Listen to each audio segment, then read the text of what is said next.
Welcome back to Baldur's Gate 3, where last time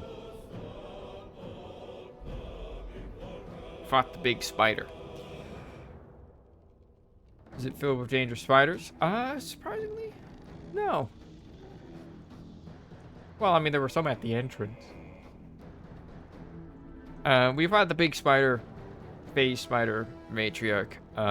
We like snuck around and kind of killed a clutch of its eggs, and then we killed a clutch that was too close to it, and it triggered combat. Show me Australia. Yeah, we'll see. I mean, there are hook horrors there, which seems very Australian, you know? And bullets.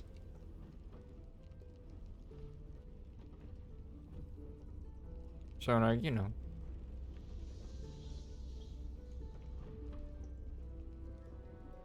Wonder if we're gonna find any flumps. And parasitic fungi. But, yeah, we killed the phase spider matriarch, and then Astarion made a comment about the big hole that was in the middle of the place, and I'm like, you know what? Featherfall. And then we jumped down. Yeah, we are now in the Underdark. We're in the land down under.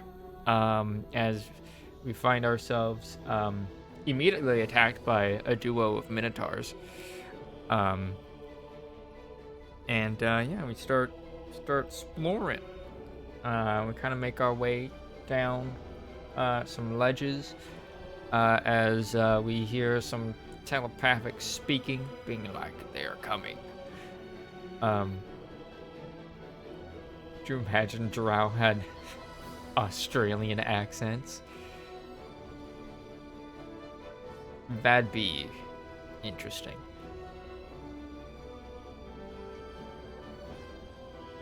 Most interesting. It's like all the Drow, like, deep gnomes and Duergar, just all Australian.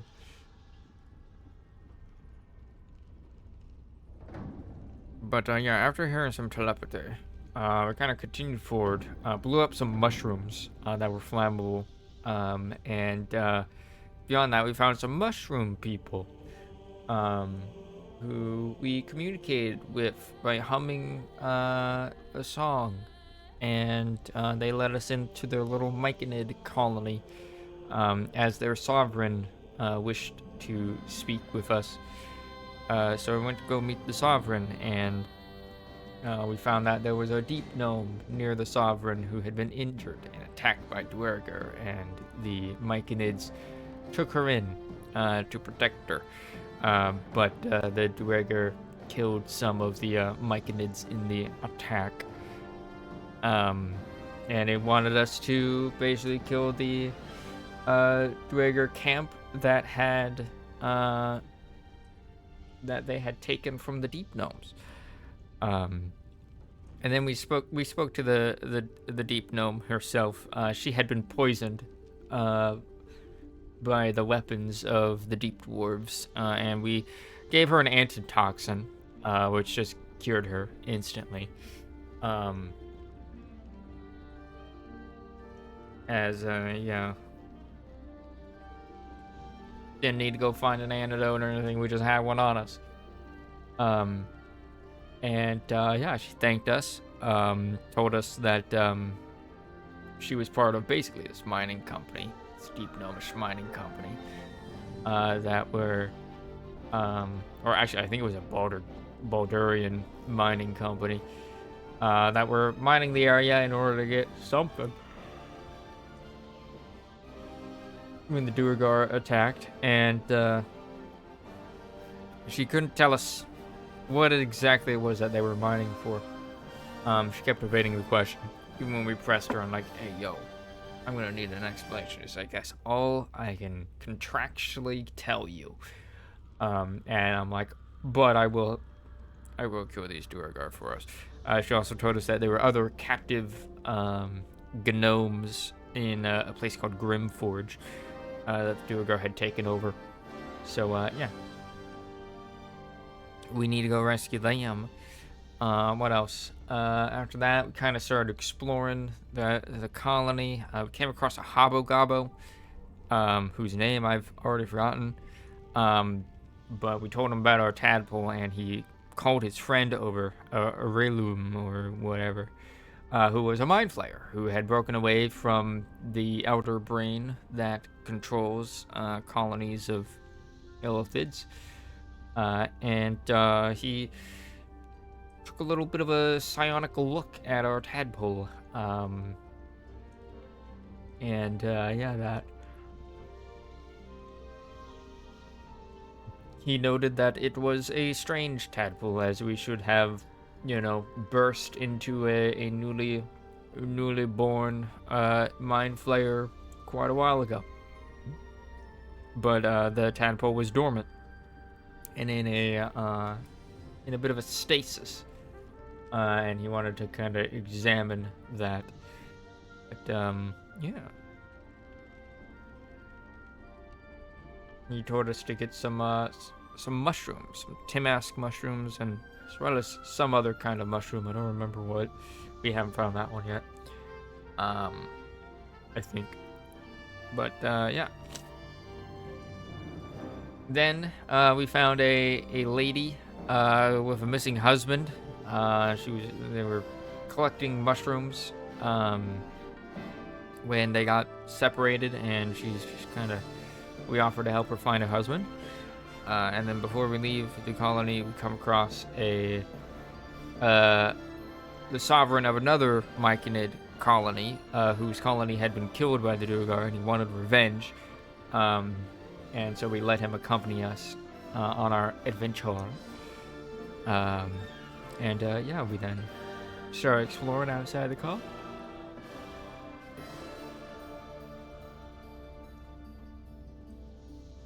An audiobook about a guy named Bob who becomes an AI in a space probe. Series is called the Bobverse or something. Interesting. Is it good?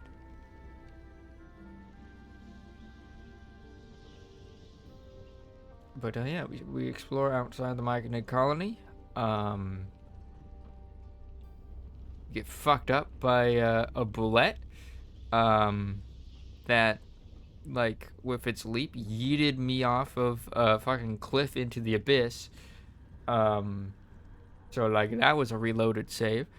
Then we fought it again and got it down a little bit, and then it retreated. I don't know, it just sounded funny, it was special, still need to listen to it, I see. And then, continue exploring the Underdark. Came across a Sanlunite temple that we hadn't gotten into. There was like a rocky crevice, but we're too big. All of us are too big to enter into. Probably leads directly into the temple. But so we left that alone. And then we got ambushed by the bullet again. And this time killed it. Then we found a Zentarum storehouse and looted the fuck out of it. And sold all of that to that mushroom picker lady, because she was also a merchant. And then we went looking for that husband and found him among in a patch of mushrooms called bibberbangs, which when you approach, they will emit a noxious, flammable cloud of spores, basically. We learned quite a few times that there's a torch just lit in the back, and once one of these bibberbangs goes off, it triggers the other nearby bibberbangs until they all release their spores and touch that open flame, and then everything exploded. So after a few reloaded saves, trying to get this guy out of there, I eventually just threw a bottle of water at the fucking torch, and the guy had to basically just walk through the toxic spores himself. But we rescued him technically. yeah. Um, yeah, after he was gone, we also figured out that he was particularly bottle of water, the savior of the universe. Yep. We also found out that he was looking for a mushroom called a noble stock, which is very expensive, and usually grows around riverbanks. Um, yeah, after he was gone, we then exploded all of the riverbanks, um, like a nice, good old firebolt. And after waiting for the room to finish exploding and not be on fire, we got the noble stock. Well, technically, we had Karlak run in, extract the night stock, come back, and then we blew up all the stuff. And then we found like a little corner with some loaf candles, which were just crystals. So there was like a little shrine to loaf in the corner there that we looted the fuck out of. Um, and then we left that area. We fought a hook horror near what is called a Sissar tree, which has an anti-magic field effect, like its blossoms do, its blooms. We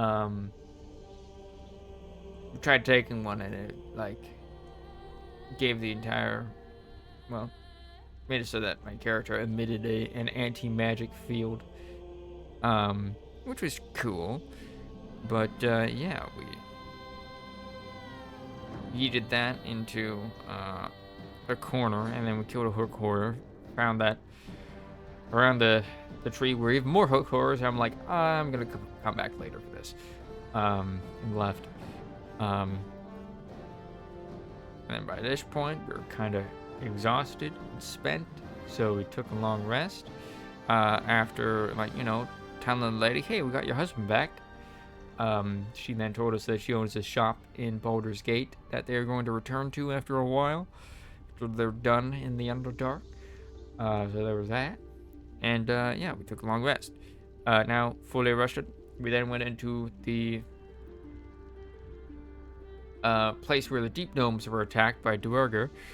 Kind of snuck in, but we got caught and by the Duergar, as fun fact about Duergar, they can turn invisible. So the place looked empty at first glance, and I don't have see invisibility. So yeah, we were about to talk our way out of the place, but then we learned that they were slavers, and I was like, you deserve death. Yeah, they slaughtered these deep gnomes because I guess one of the deep gnomes stole a pair of boots from the Duergar's sergeant. And that was, as you know, an offense necessitating execution. So we killed them all. And it was a tough fight. We had a bullet during it, a spore-covered bullet that Sovereign Glut, the guy who wanted revenge of the Duergar, brought back to life, because he can do that. But yeah, after we eventually defeated all the Duergar, started exploring the camp. Sovereign Glut was like, my revenge is fulfilled. Now I must kill the other Sovereign, because there can be only one. And I'm like, nah, dude, they gave you fucking shelter and protection. Fuck you. And he's like, then let us fight. And then we fought him, and got wrecked because he had the spore bullet. So then reloaded the save, and because I could control that bullet, before this combat, I had it jump into the abyss. And then we talked to Sovereign Glut. Now he was fighting by himself. And that was a much easier fight. And that is where we left off. Oop. We went back to like the injured deep gnome, told her that we killed the Duergar. We also told the Sovereign Spa, the nice Myconid Sovereign, and he titled us Peace Bringer, or Peacemaker. Then we turned in another quest, and then we became like Kin Spirit.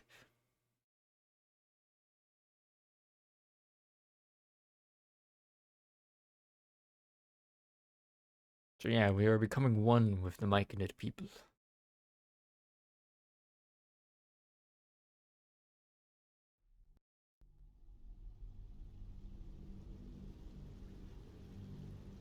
But, yeah, now they want us to go kill more Duergar. Or like a drow, who I guess was leading the Duergar.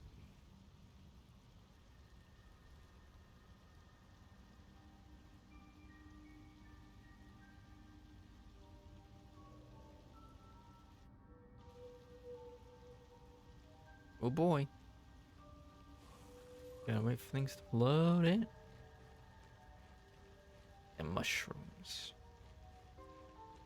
Always interesting to see the order that things load in at.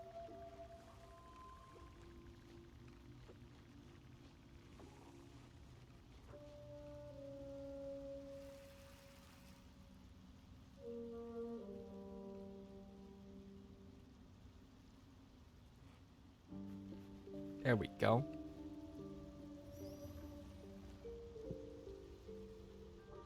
What path lies before me?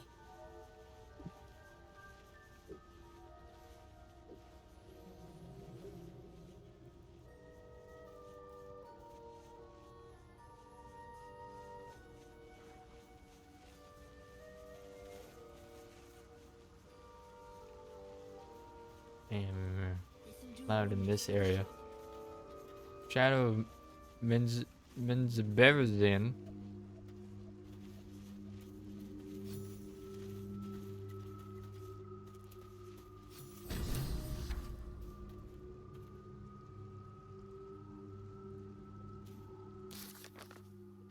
The Venere's head. Oh, that's the drow we need to kill.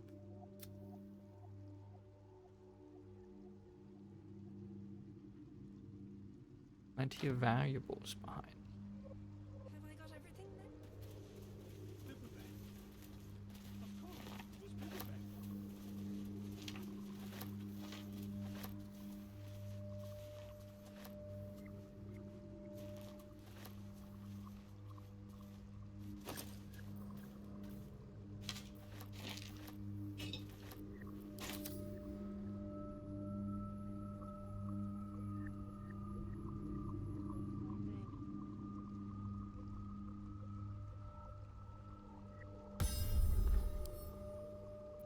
Might be useful. What is this? Oh. Shroud of Shadow. What does that do? Visibility ends early if you... Oh, become invisible. Yuck.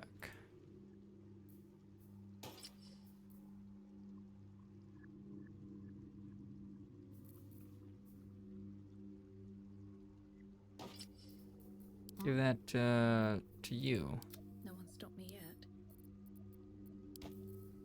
Keep a blade close.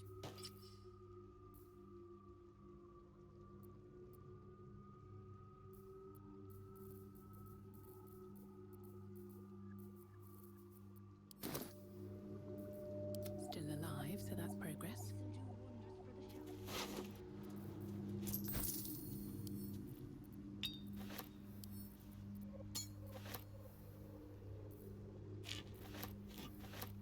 Icy metal. Specks of frost cover the hole in the bottom of this chunky piece of iron where it was clearly screwed onto something.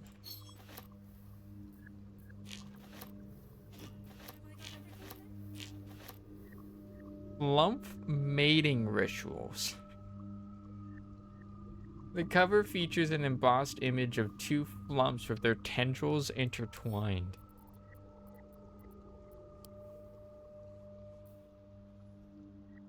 The cover proudly announces this book to be Flump Mating Rituals.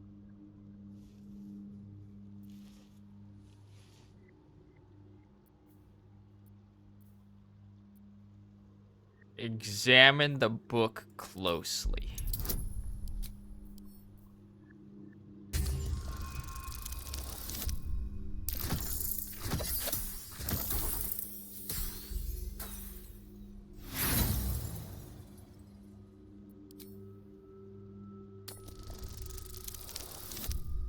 Holy shit.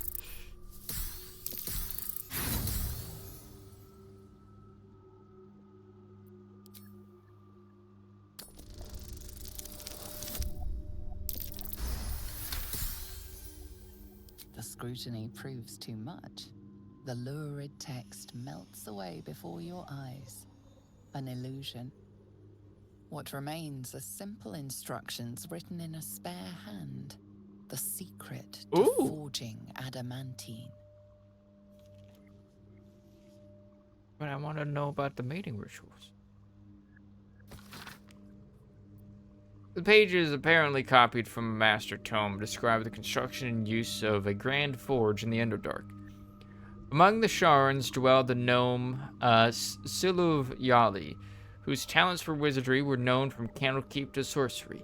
Under his tutelage, the Sharans built the Great Forge, which could heat mithril with such vigor as to turn it to adamantine. With this astonishing metal, they could mold the finest blades and armor. Yet the jewel of Yali's eyes was not the forge itself, but the protector he conjured from the magma to guard it, a construct said to be so mighty that no blade could fell it, and no spell could pierce it. Instructions for operating the Great Forge are listed underneath. Ingredients: raw mithril ore and a proper mold. Place the ore and mold into the respective chambers.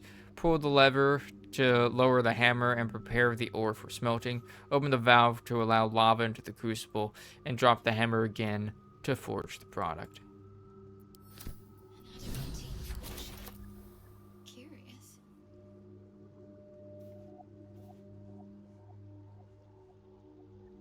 I wasn't expecting it, but I'm glad to have some company on this journey. Thought you were gonna have like some comment. Anyways, speak of dead.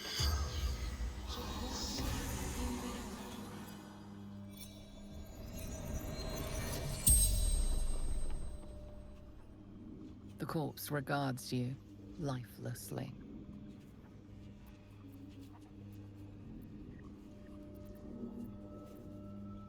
What was your business down here? Glory. We search for the adamantine forge. We? Who were the others? Vilro. Dorn. Each held knowledge. None would share.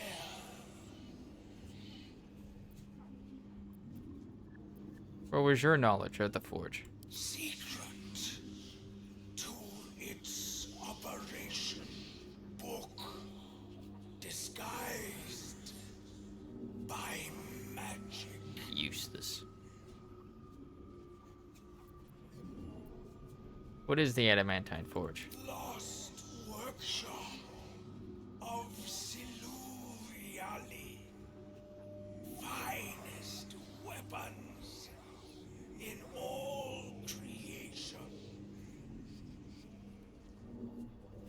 Do you know where to find the forge?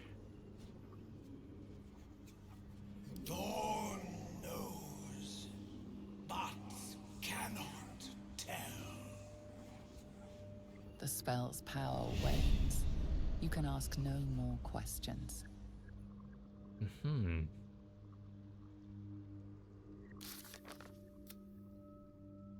Group of drow wizards were looking for the adamantine forge, but they ended up fighting over the forge's secrets they each had. We learned that an adamantine forge is hidden deep within the Underdark. To use the forge, we need to place a mold of and mithril ore into respective chambers, then pull the lever. Pull the lever, Kronk.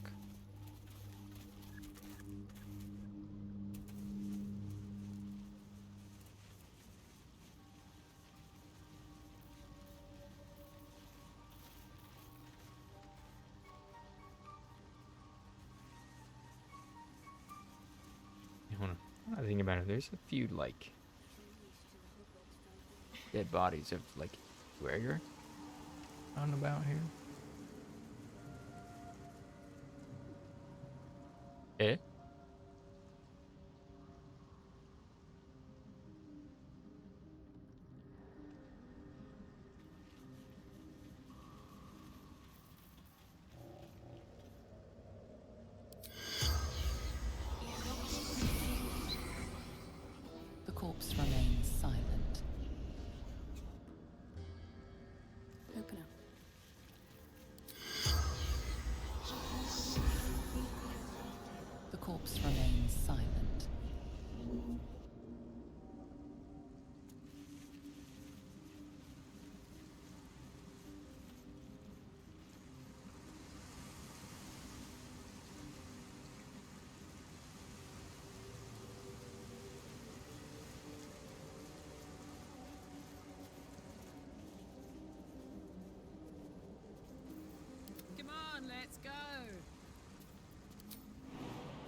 Nothing weird here.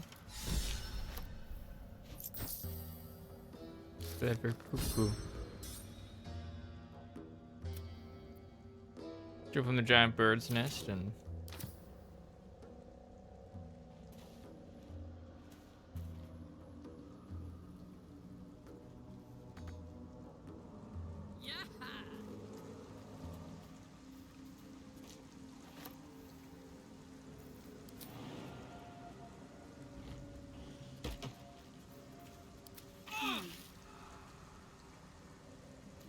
what if I just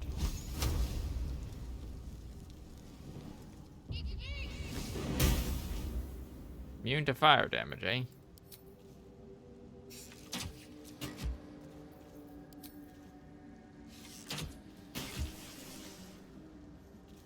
Wanted to see if I could, like, you know.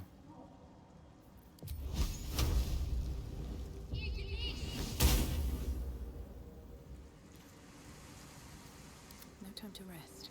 Very well. Am I tempting fate? Probably. But that will fit in my pack.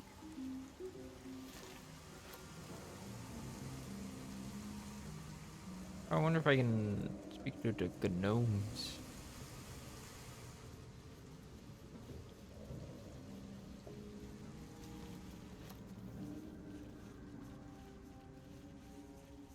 Dugar might not speak. The gnomes might.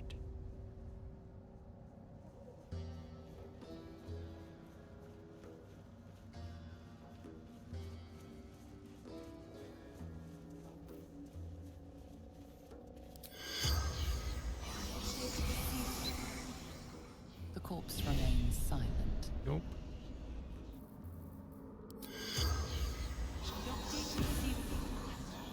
The corpse has Rude.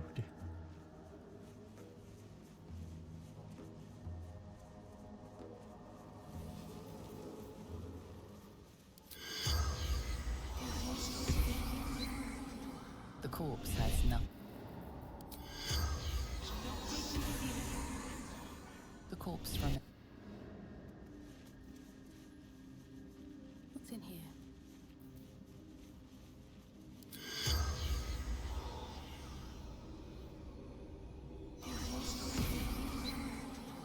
The corpse does.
No time to dally.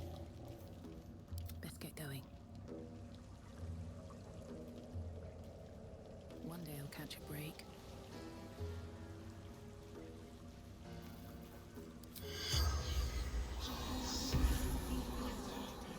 The corpse does not.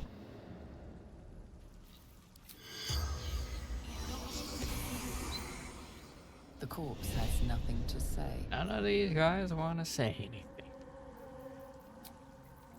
I can keep going a little longer now. Okay.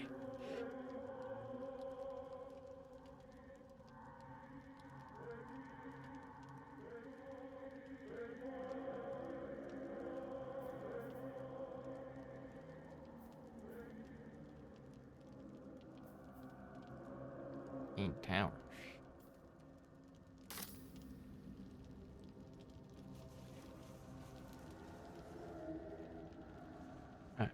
Up here.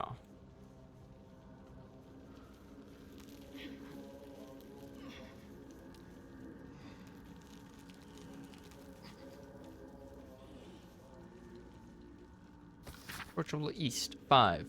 Let it be known that Sembia should be avoided at all costs. It is clearly home to an industrious sort of fellow, the sort who is quick to dismiss the country's history as a Netherese vassal state, but will steal your notes from the Darelands and sell you to pirates all the same. Thankfully, these pirates were set upon by another group of buccaneers, who were more than happy to take a scribe on board. I was excited to document the voyage, as we are headed to Thesk, the gateway to the east, where the road leads straight to Rashemen. Alas, I have spent almost all my time forging ship manifests.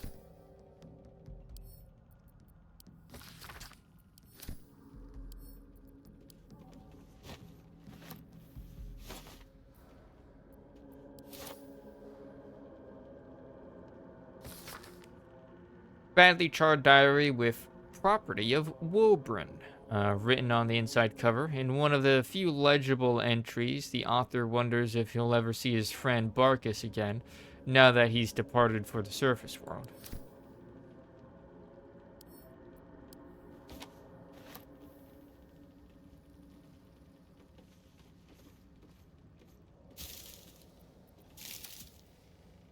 Yeah. Yeah. Yeah. A's for Azar. Ilmata hears the martyr's cries, takes in the ill and the oppressed. When one to help the others dies, then by Ilmater they are blessed. Jurgle, or so it's often said, once gave away his bony throne, for Kalimvor was he tracks the dead, makes sure the souls do not roam. Kalimvor, Lord of the Dead, will take your hand when death arrives, make sure souls are correctly led to all their proper afterlives.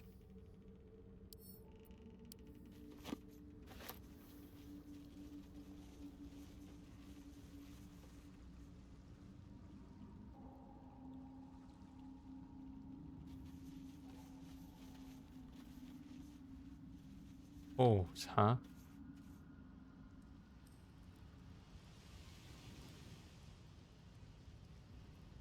That looks spooky.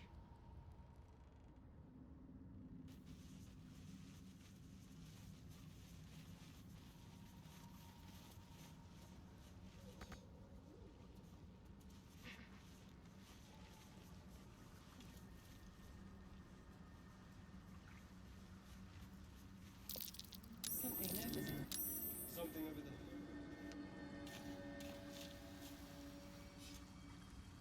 Hey, gold necklace up there.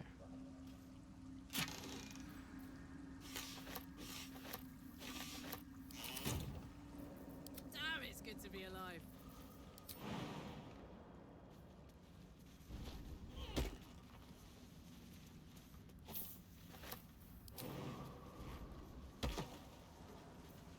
Still breathing, despite everything. How much farther can I go?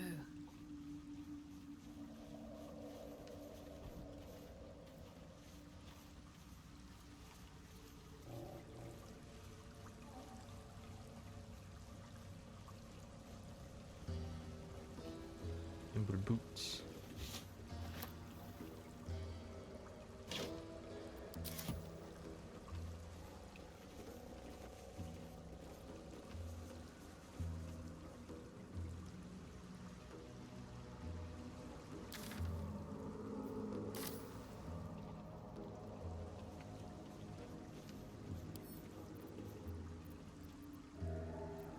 More for me.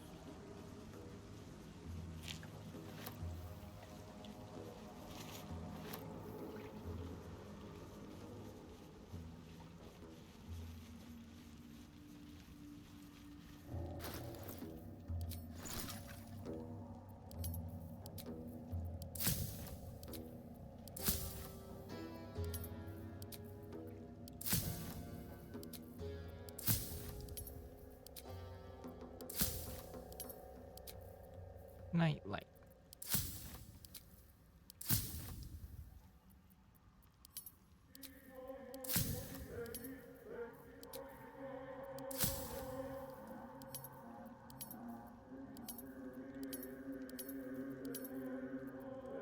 Alright, let's see. Glowing Rocket, Greater Healing Potion. Don't mind if I do. Greater. Ooh. Elixir of the Colossus. Instantly upon inhaling this elixir, your abdomen seems to swell and the muscles in your back feel like shelves of hammer heated. Heart light bomb. Hearth light bomb. Now and again, a small ball of light flickers in the dark liquid like a reflection of some alien yet sweet star on the darkest ocean. Malice. The ball contains a fine powder that resembles smoke when shaken or tossed into an enemy's eyes. Now I have the recipe for drow poison as well.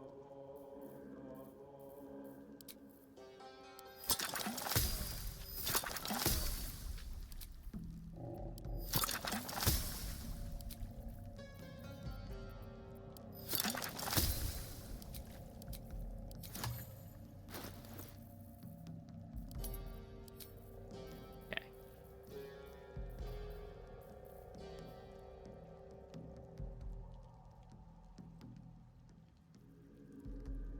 Still have all day down at HP. Like Malice. Kill your active weapon with poison. Targets must succeed on a Constitution saving throw or become blinded and poisoned. Yo.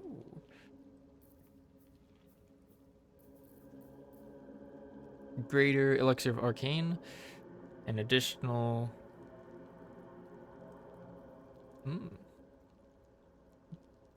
Level 2 spell slot. The Colossus. Drink increases your size. Oh, we are going to give that to Karlak.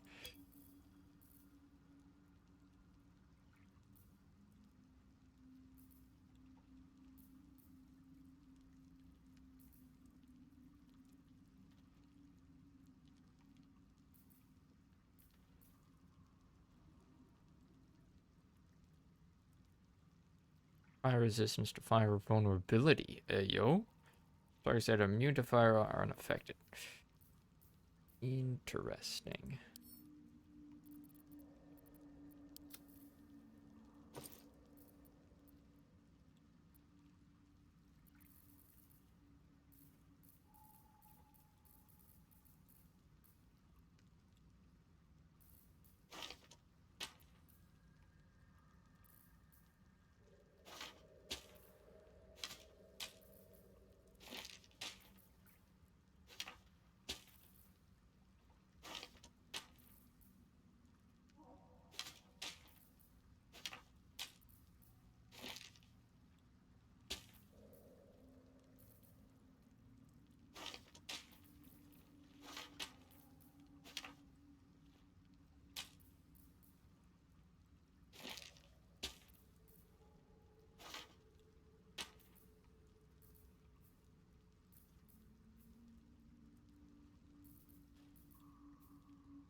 Illuminates a 30-foot radius.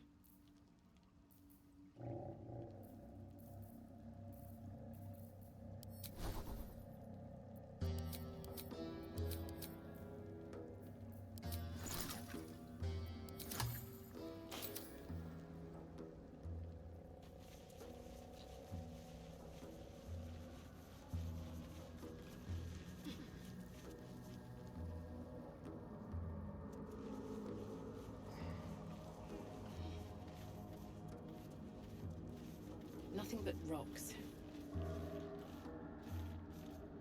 The wall is riddled with holes. A suffocating stench of long rotten meat wafts out. Inspect the holes.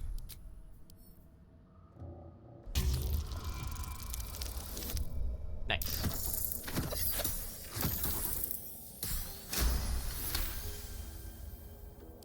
recognize the odor. The foul scent of carrion crawlers, centipede-like aberrations that feast on the dead. At one time, these caverns must have been their banquet hall. The creatures are either long gone or waiting patiently in the darkness. Sure. The passage narrows and bends, becoming impassable before you're even elbow deep.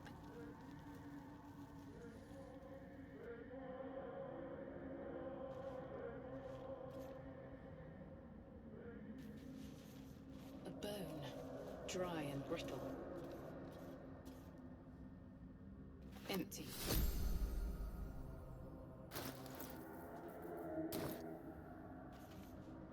The wall is riddled with holes, a suffocating.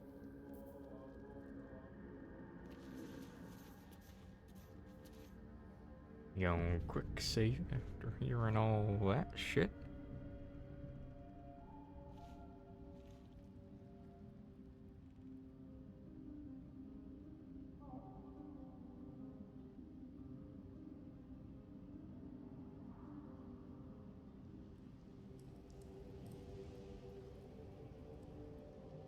Stairs, huh?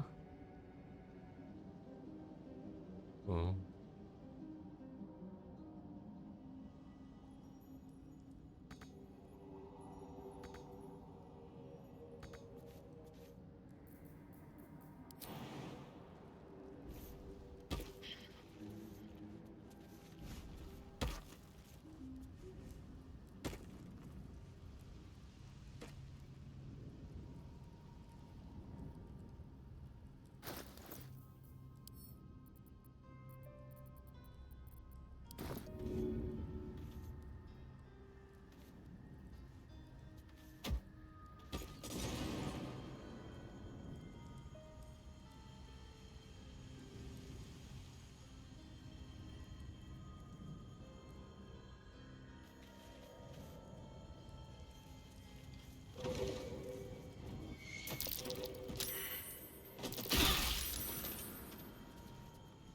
You picked the wrong No, fight. no, no, no, no, no, no, no.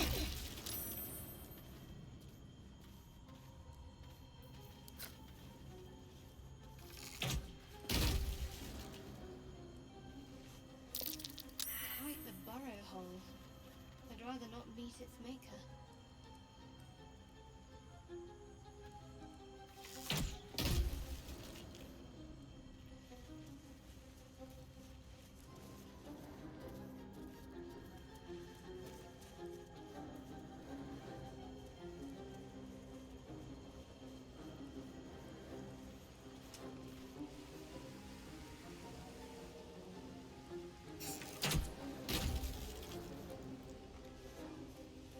A perfect ring of mushrooms. Nature or magic? Pretty, but it doesn't do much.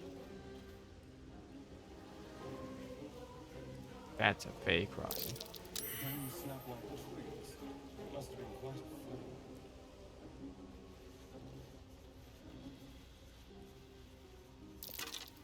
I think I found something.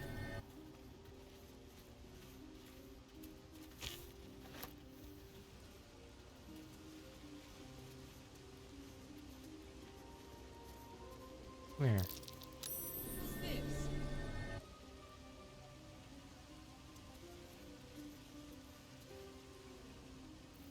Don't burn yourself.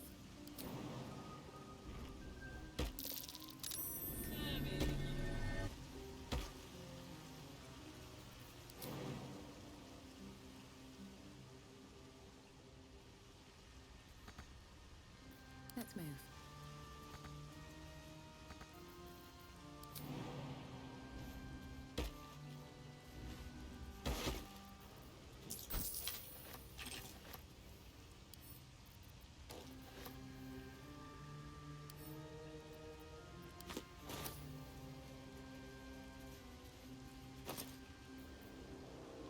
Potion of feather fall.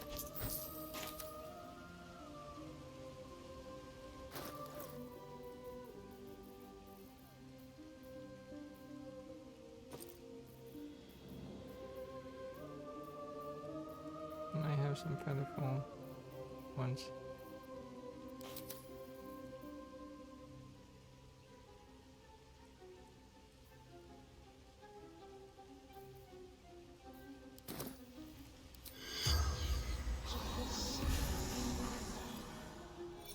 Live. The corpse regards you lifelessly. Who are you? House Vandry. Farska. Searching.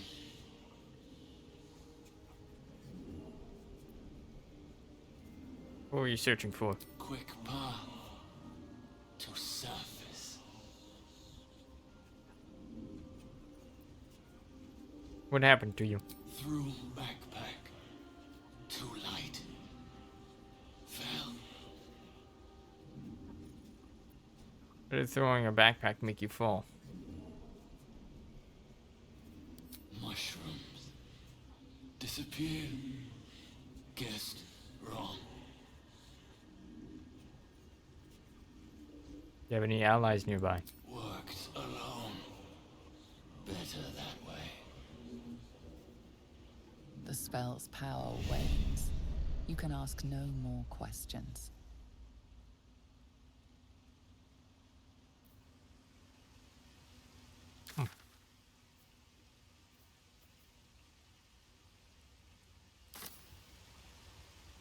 Time to press ahead.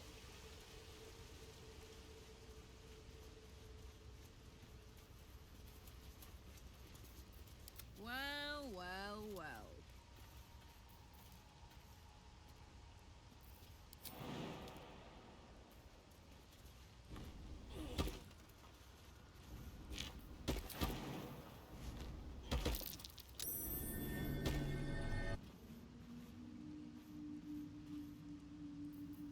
Can't give up now.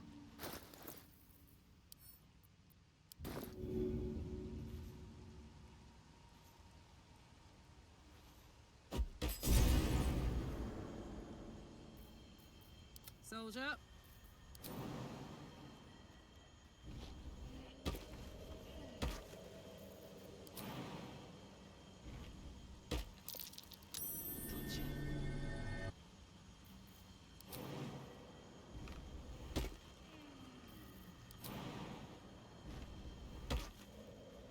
What the fuck?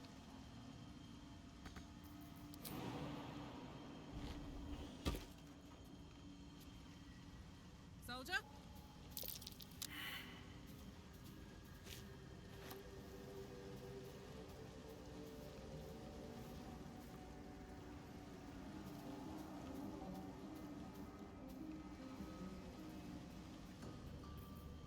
All's well that ends not as bad as it could have. What's next?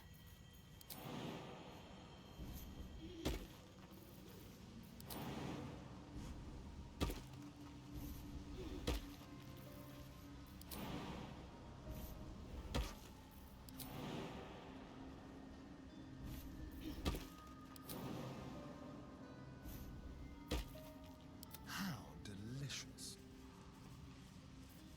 Shit now.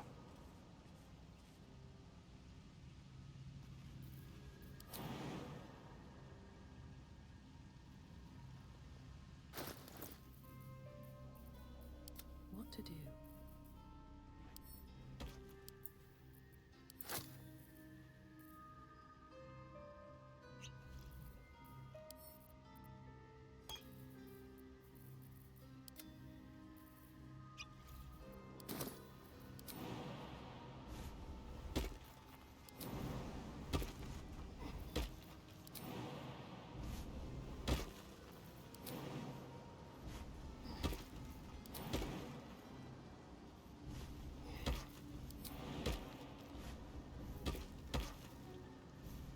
No one back home will ever believe this. My faith will guide me.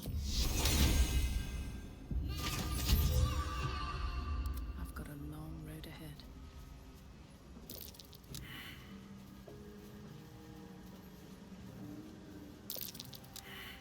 God damn it.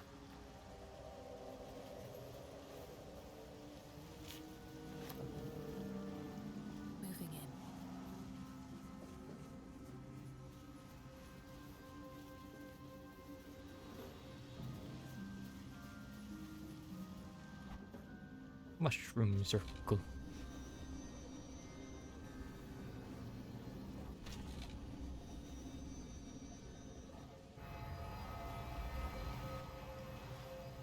Oh.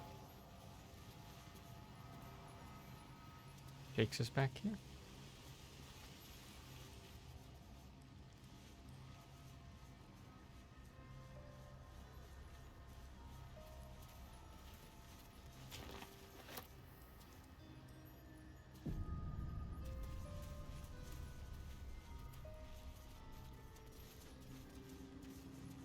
Whoa. Scorched ground. Better watch out.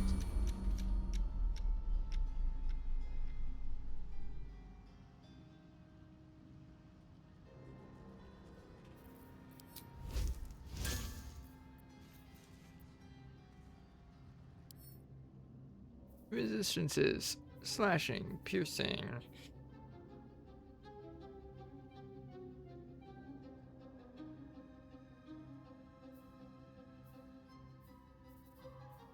Okay.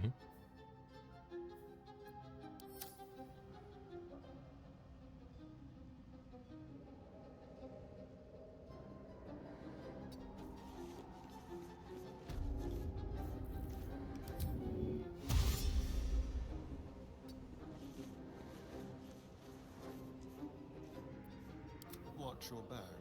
Subtle steps.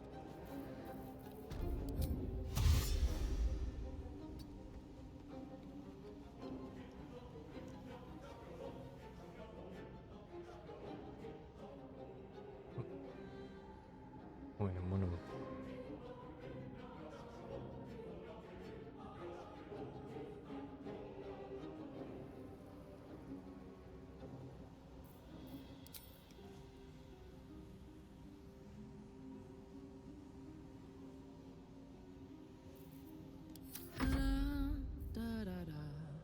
On my way.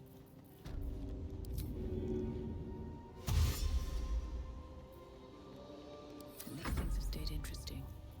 Let's get on with it. This way.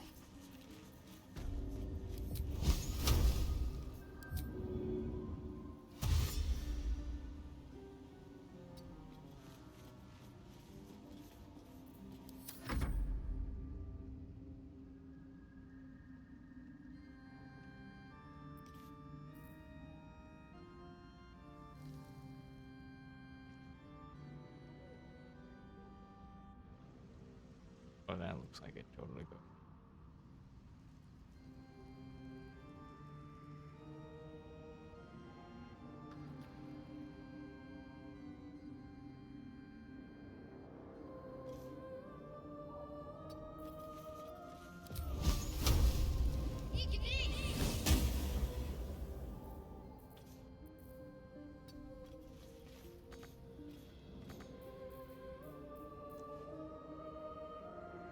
Bro.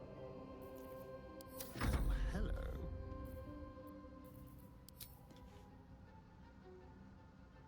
About time.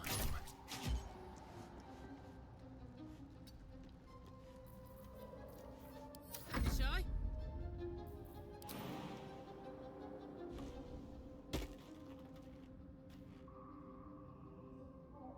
What next?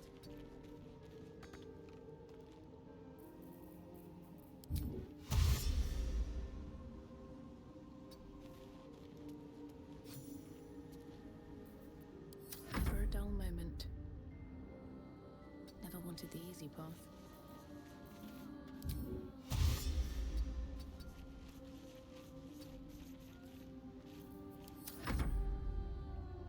Yeah, it's about to get fucked up. Or maybe not. Trust no one. Let's go.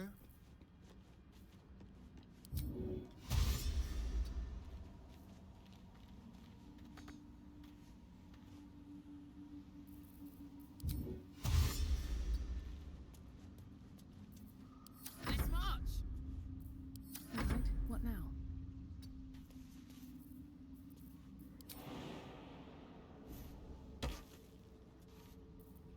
What's next, I wonder? This way.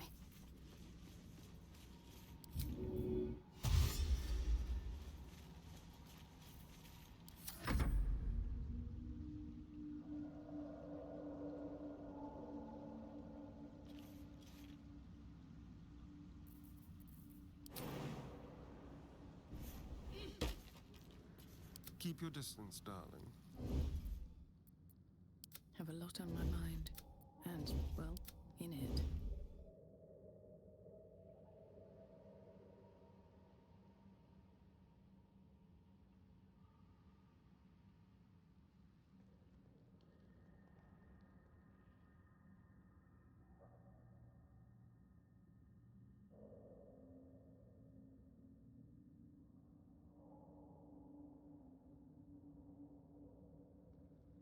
Hmm.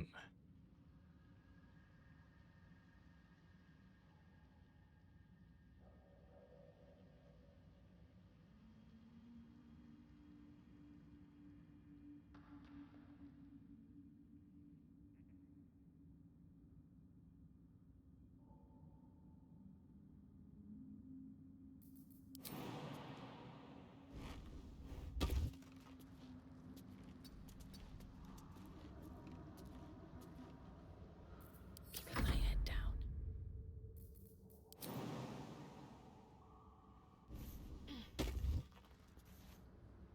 Another step forward. Need to keep focused.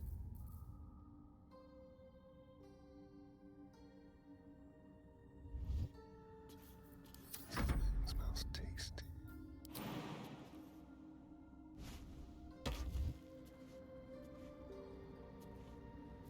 Tread lightly.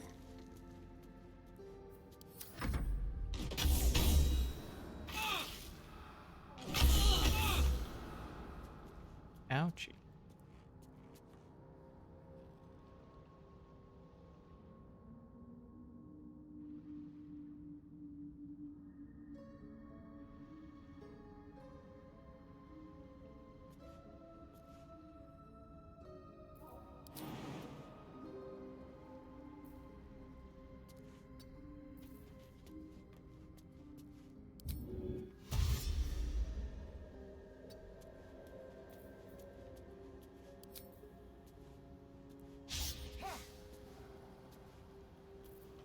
Attention!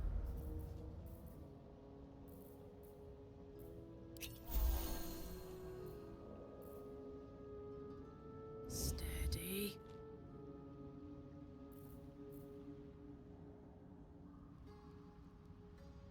Let's go! Blood? No, never mind. Best be on my way.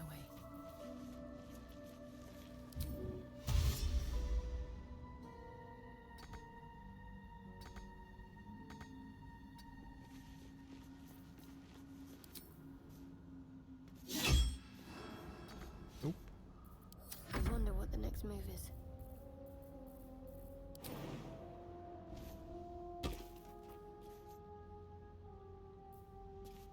This way.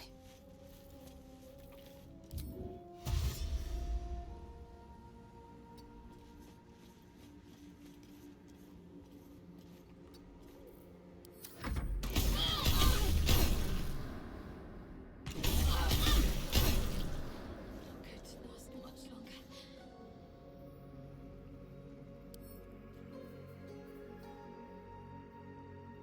If that deals at least 10 damage, can damage it.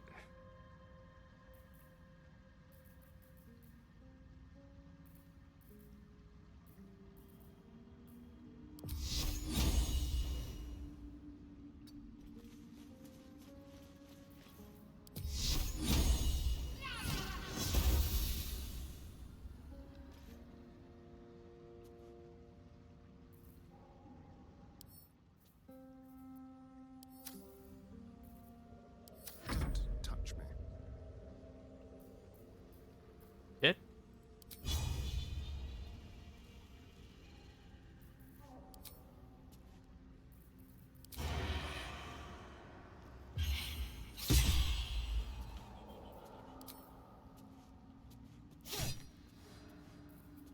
Making me sweat.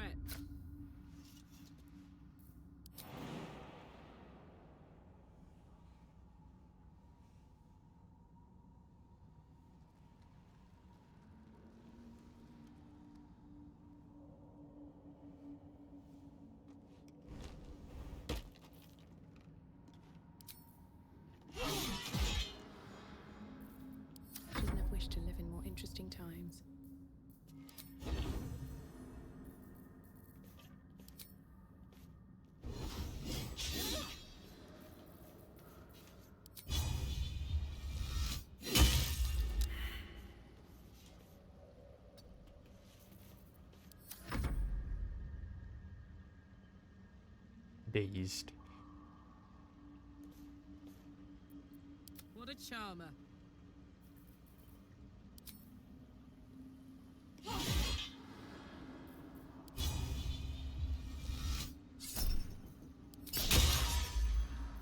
Looking ahead.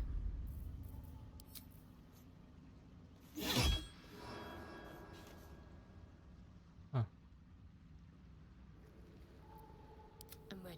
Whatever it takes. Onward then.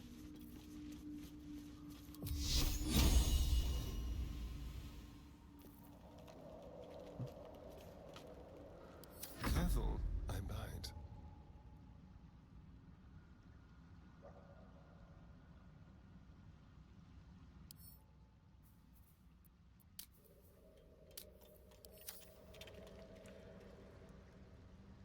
On tippy toes.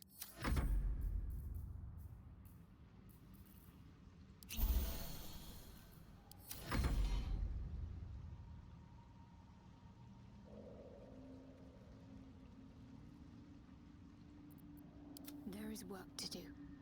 Onward. Ever onward.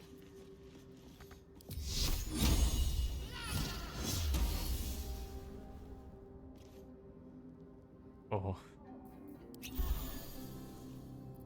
Oh, I could go for a good meal.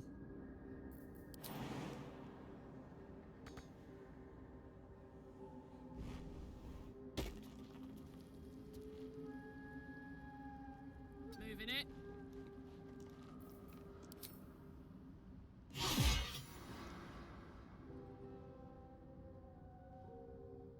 You?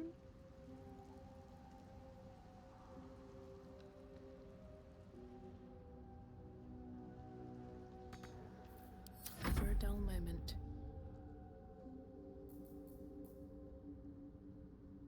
Swift as my feet can carry me.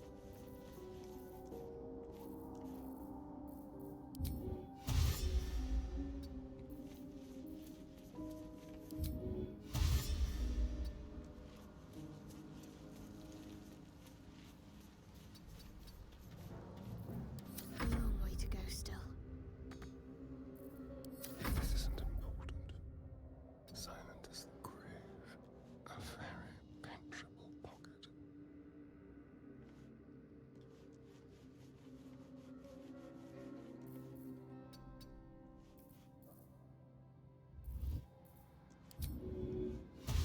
Step quick.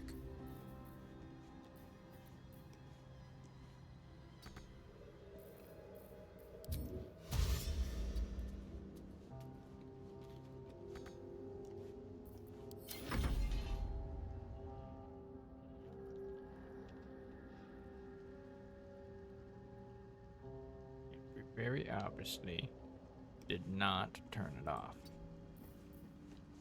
Just worrying.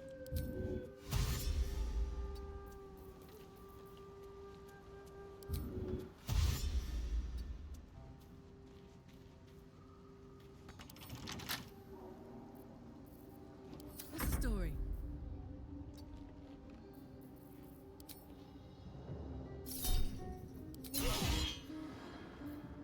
No one back home will ever believe this. Don't waste a step. Right tool will do the trick. 15. Very nice. Skybreaker. Searing Smite.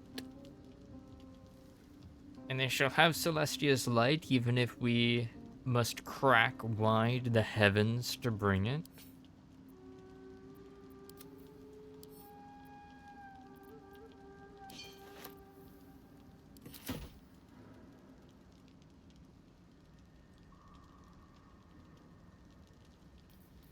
What a day.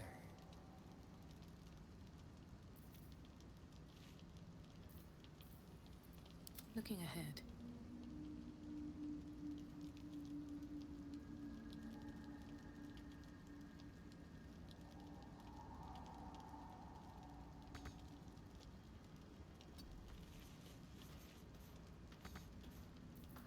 Wits and blades always sharp. Let's try this way.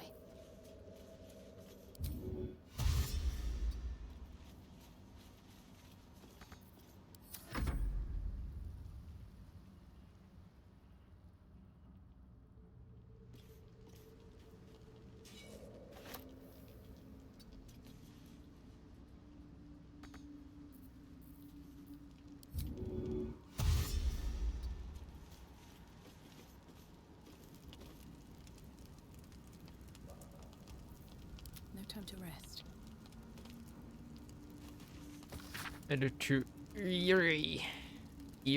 Ire? I don't know. Dearest Ire, I don't know if you're coming back, if you'll even read this message, but if you do come back, could you wait for me? I'll only be gone a few 10 days, but the thought of coming back to this empty tower with nothing but Bernard to fill these halls, I don't know how much longer I can take this. I miss you. I miss you so much. Can't shake the thought of how different things might have been if only I'd been less stubborn. Working on your lightning inventions, my magic, eating together, laughing at your stupid puns, waking up next to you. Despite everything, I still love you. So please, if you read this, can you wait? I'll be back. I won't be long. Forever yours, Lenore. Few sentences are penned below in a different hand. I waited until Tarsak. I'll always wait for you, but you didn't come.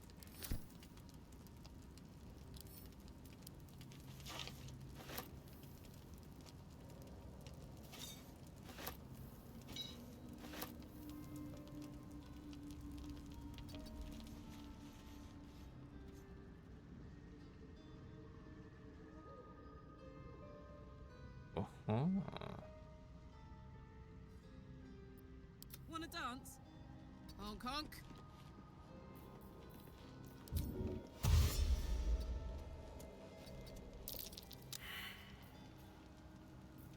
Still breathing, despite everything. There's no time to waste. What now? There. What's that?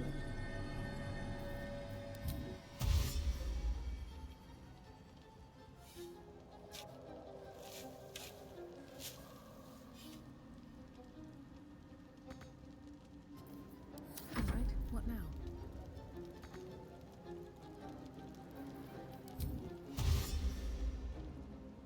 At the ready.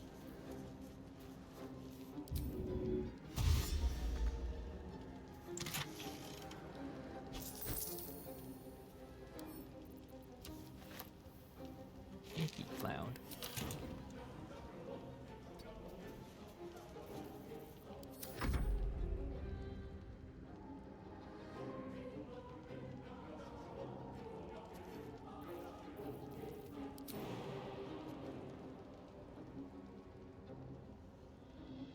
Oh shit. Hey, That good Karnak looking. probably come up there.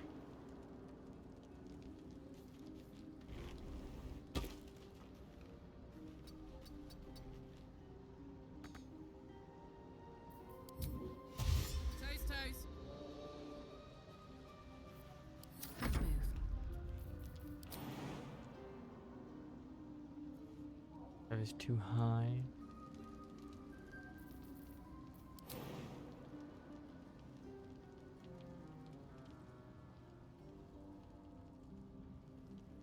Breathe deep and move.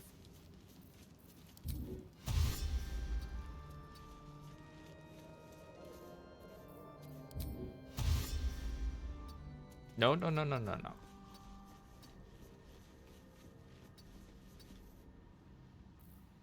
I am ready.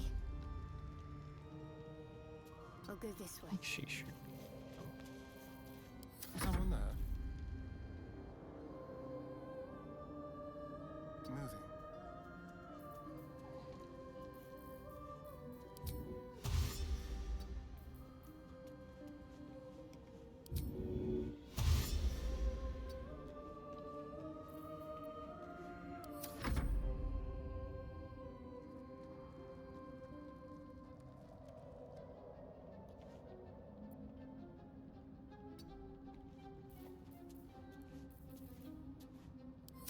do, thanks.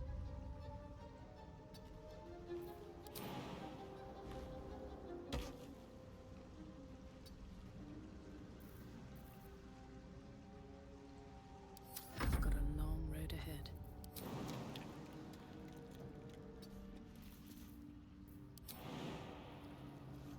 Far.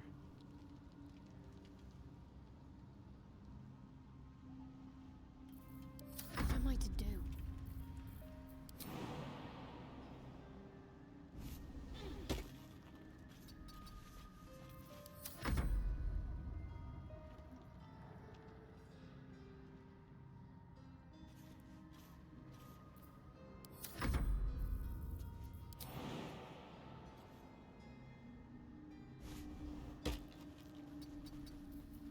What's cooking?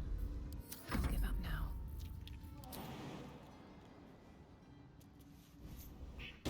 Here we go. If not over, then through.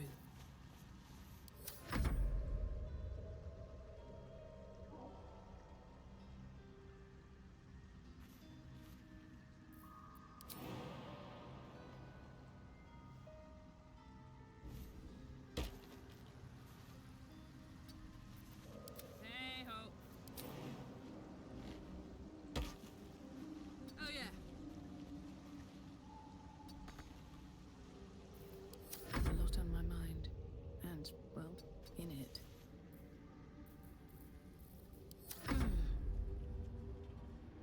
No time to waste.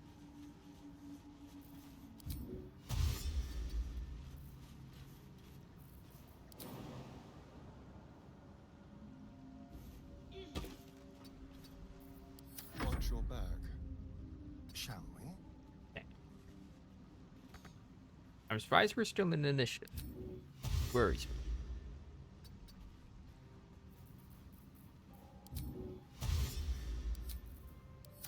Ish.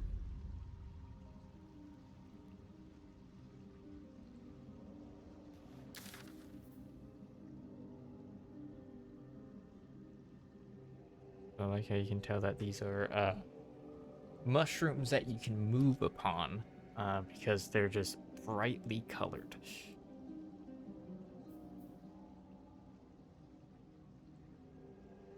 Cannot fast travel in turn-based mode.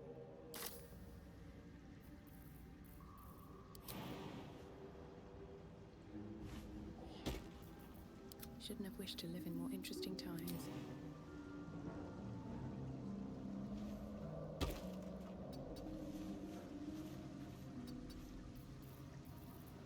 Can't afford to stay idle.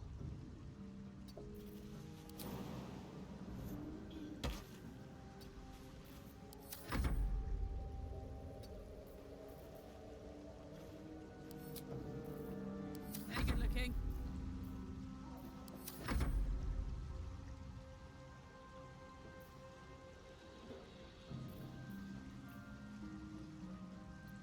Someone there?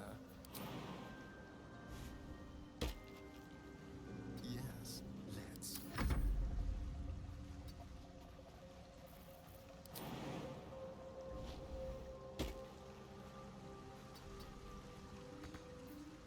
Still alive, so that's progress.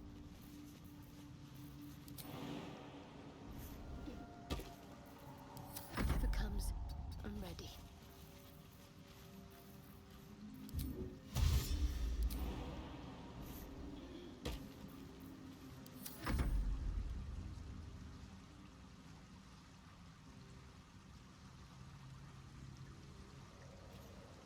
I must keep going. Tree. Back door.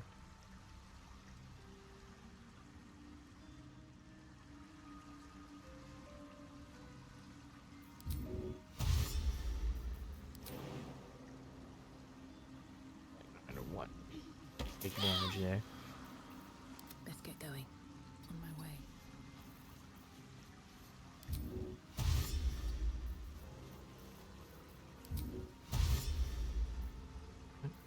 My faith protects me. Watch your back.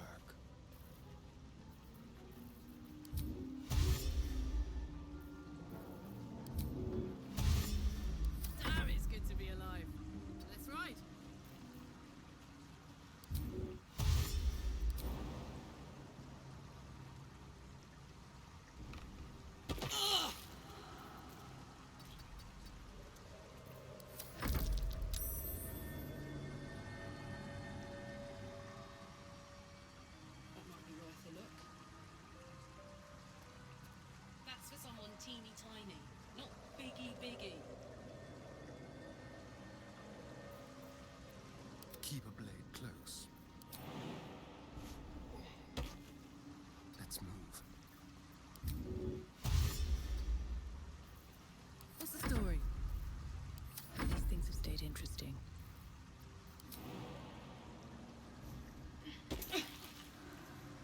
Should mind my step. What's next?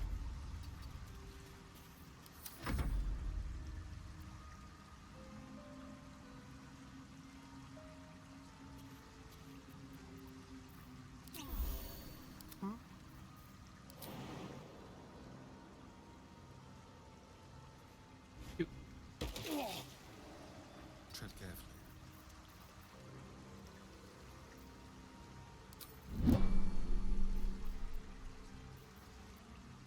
Is that blood? No, never mind. Have to keep going. I'm way too big.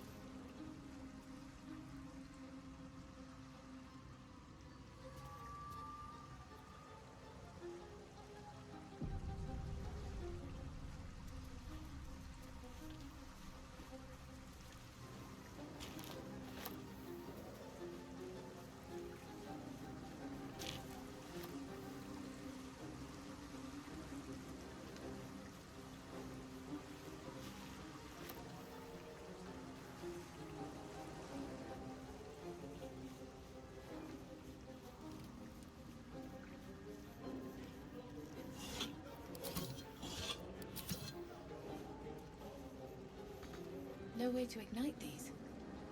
Strange. There is work to do.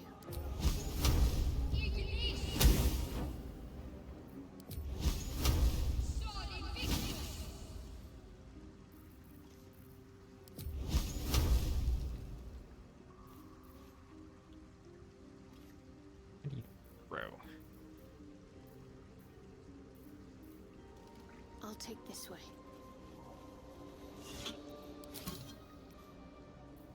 What to do? These boots have seen everything. What's inside?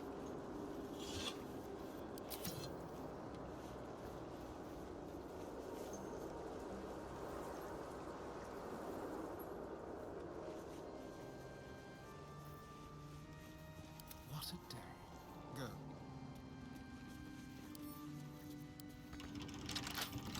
Oh, for a skeleton key.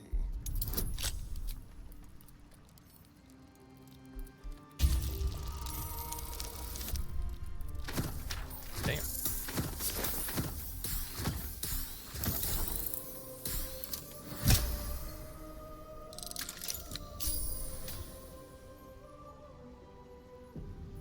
No one stopped me yet.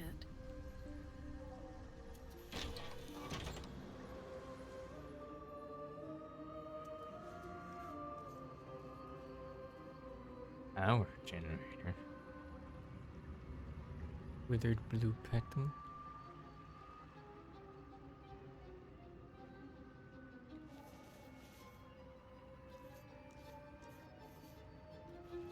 Here we go.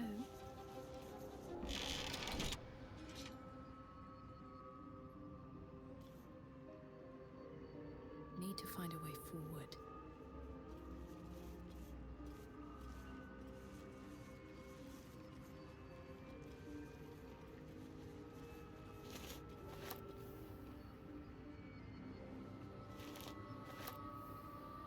Treatise on the anti-magic properties of Susor tree flowers.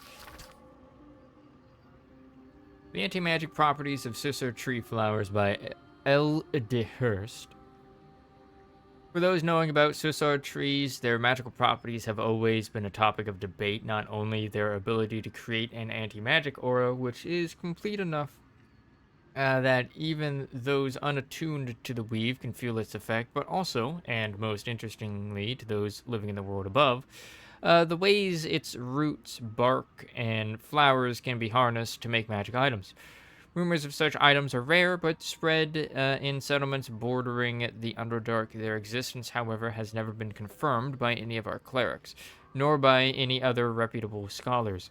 I hypothesize that these items are no mere legends, and indeed, in this treatise, I will endeavor to explain how I myself created items that have anti-magic properties and that use the magical absorption of Susar tree flowers as a power source.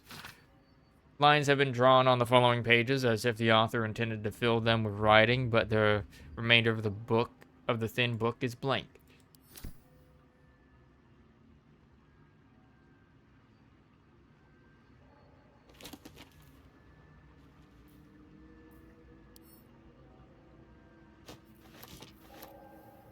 Kind of madness.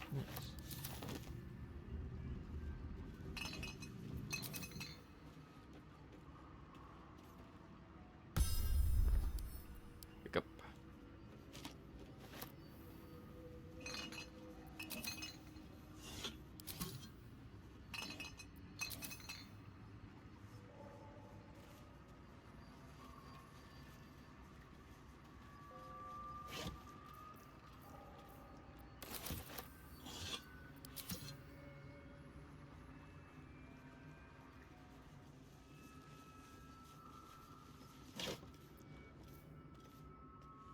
A fluorite shard.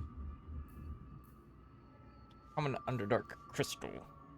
Fluorite seems to form anywhere where light is scarce, though only bigger stones are suitable for mining.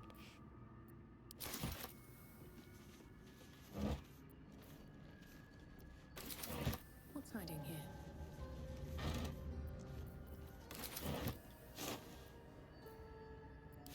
Ew, rotten carrot.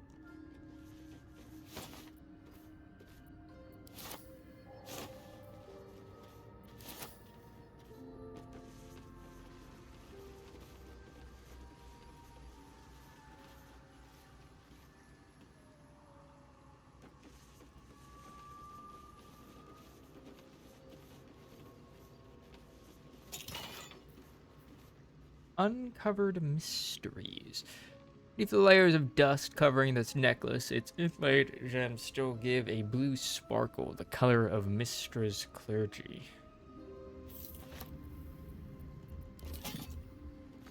No way to ignite these. Strange.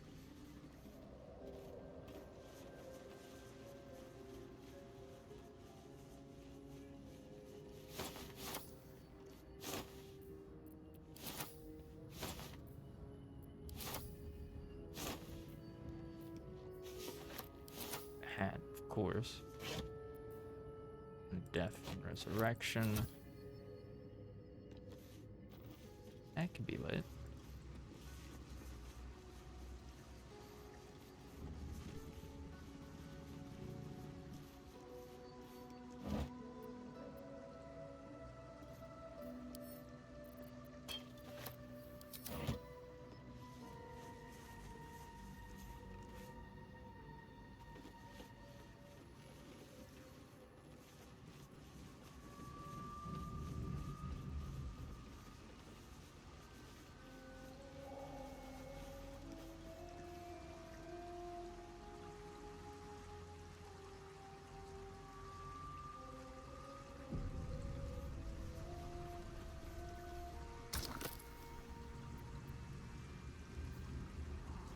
Air generator.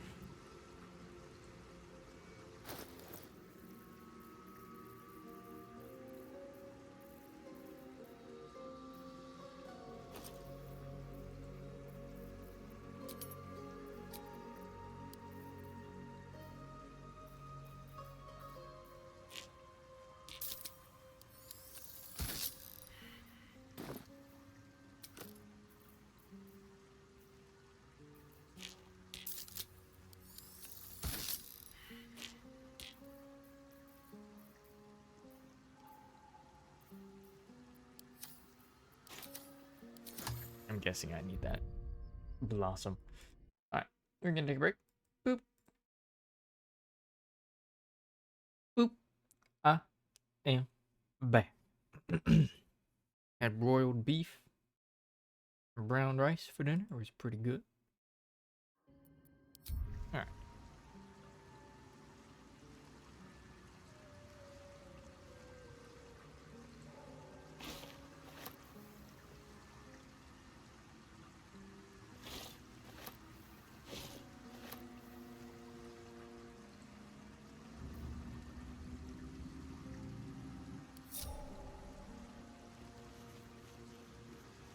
I have some Whatever meds. comes, I'm ready.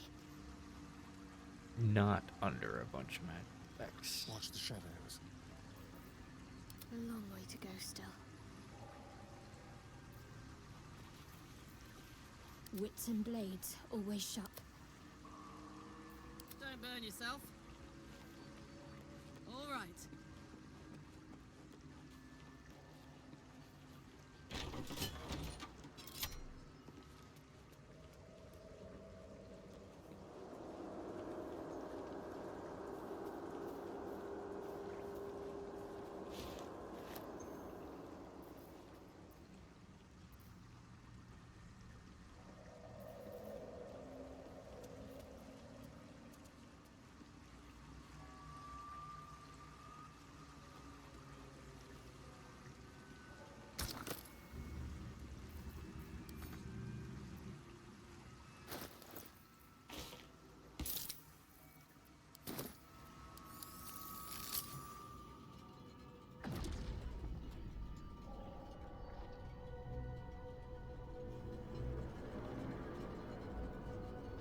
Live.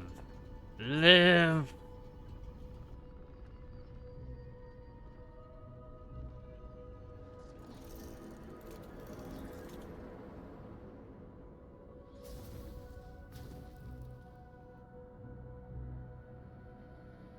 My tower now.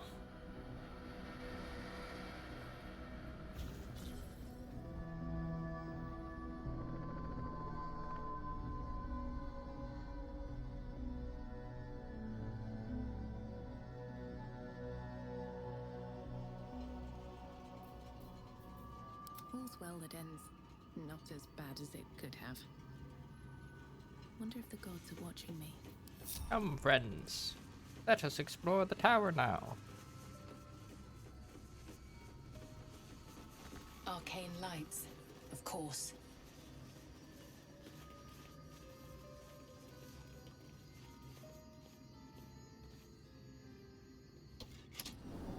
Zoop.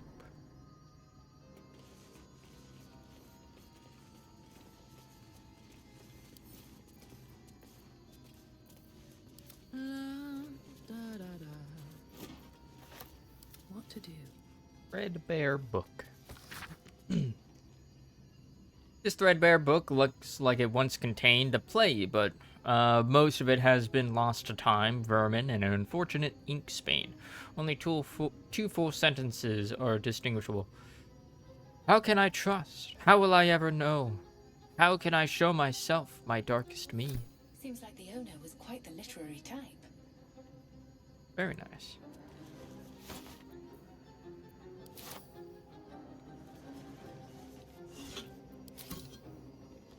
Those candelabras on.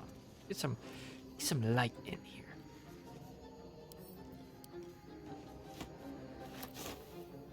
Ugh. Ugh.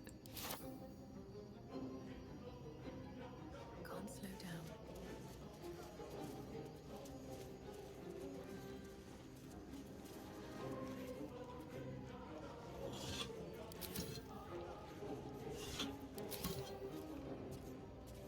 Song of Madness. Oh, I needed this. I'll take that. Turn on all them lights on.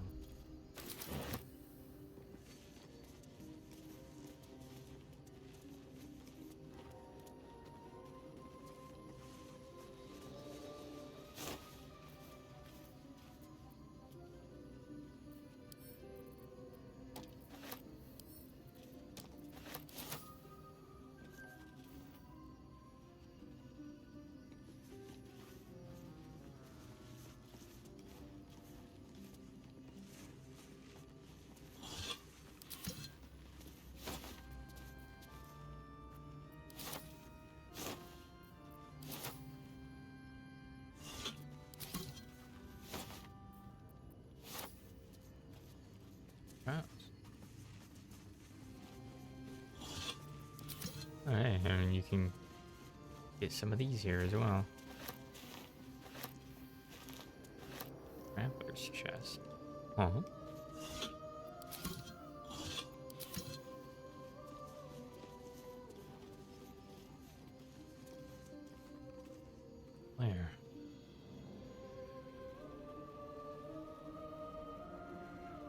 throwing that away. I think that might be... Uh-oh.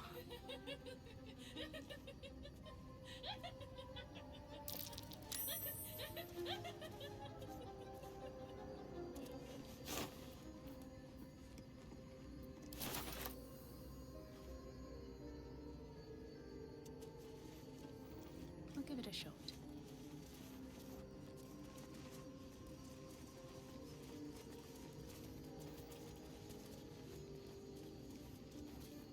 Anything Nice of and use? illuminated now. Ugh.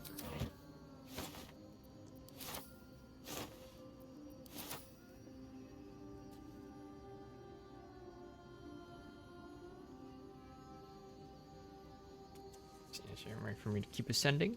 There is.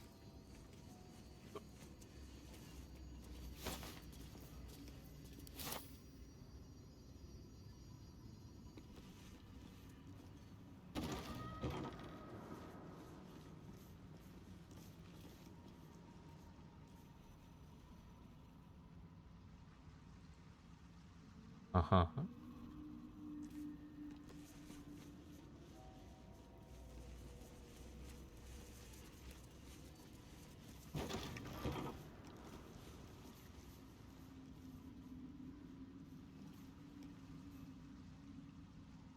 And looks like if you wanted to, you could climb up through there.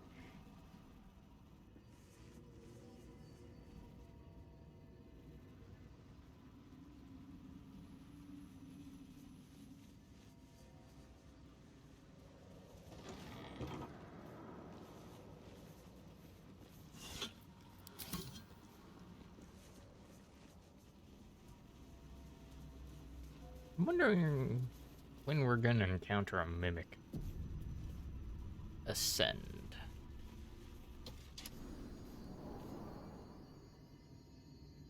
Oh.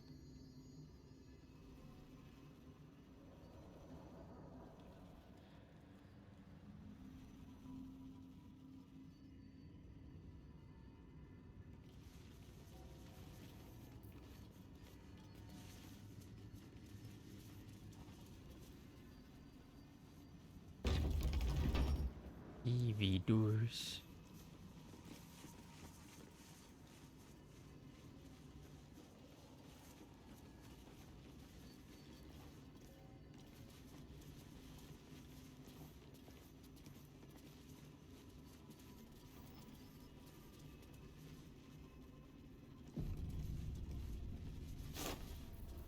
Favoring, huh?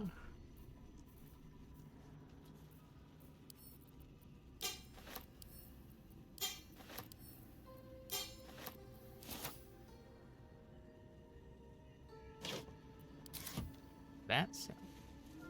Oh, traveler's chest. Broken machinery.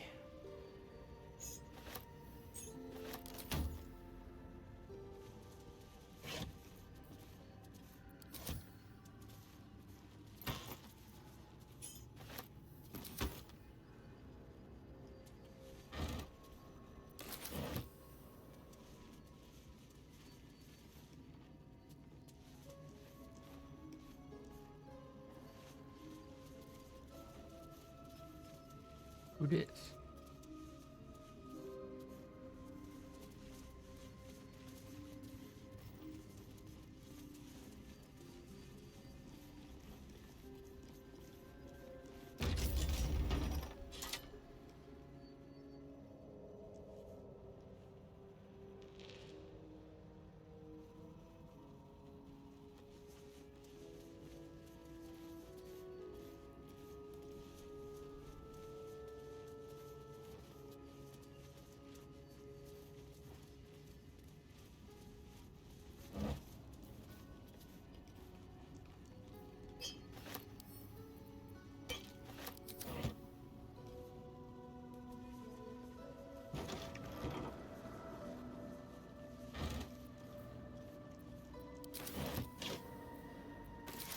Or broken machinery.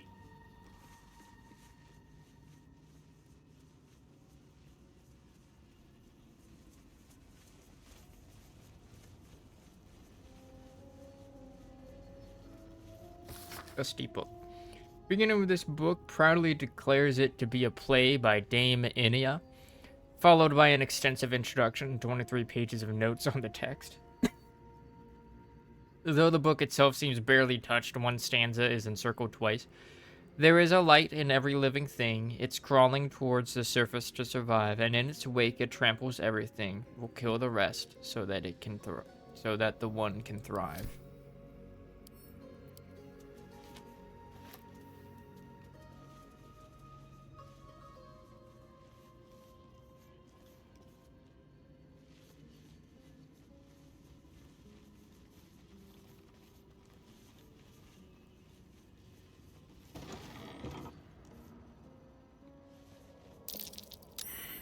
That chest. I can feel its magic.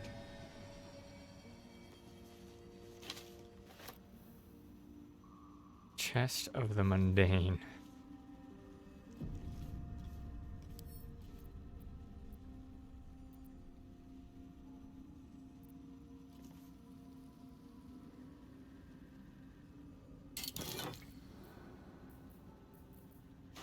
Wait, this was different a moment ago.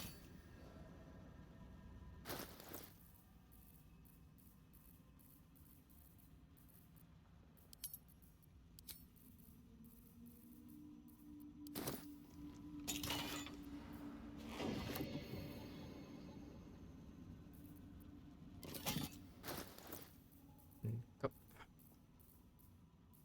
Mistress Grace.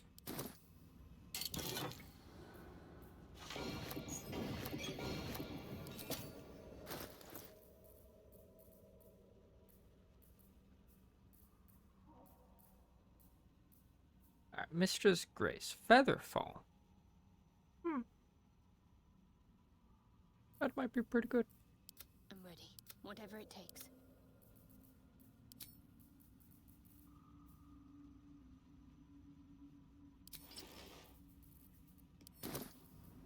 Can't give up now.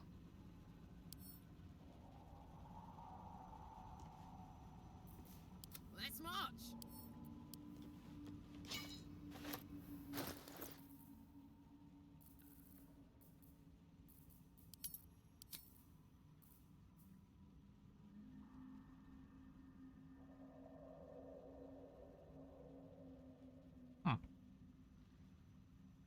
Zowie zowie. 1d12 plus.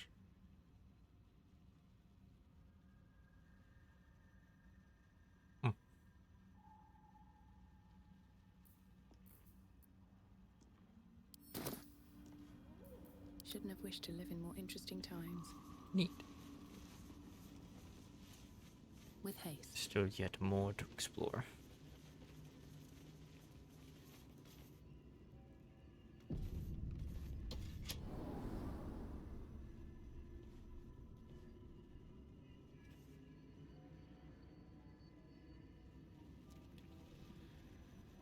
Okay.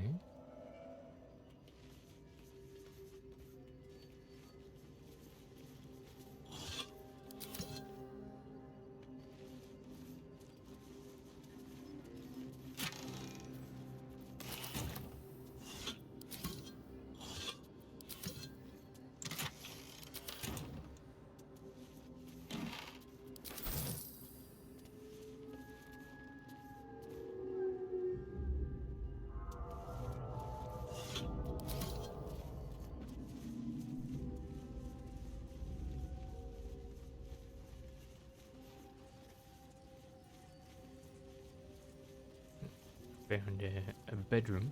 Can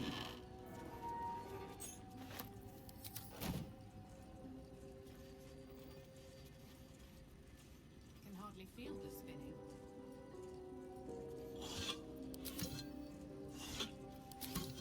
Ayo. Super nice bed. Mage's Friend, Arcana, and Religion.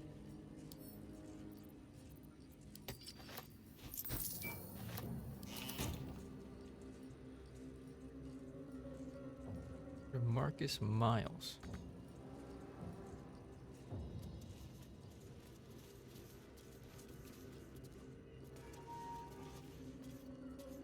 Oh, nah.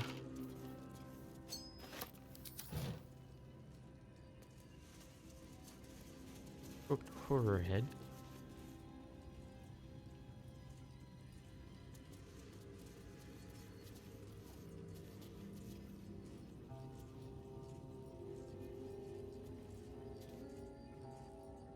Let's have Handwritten a letter. look.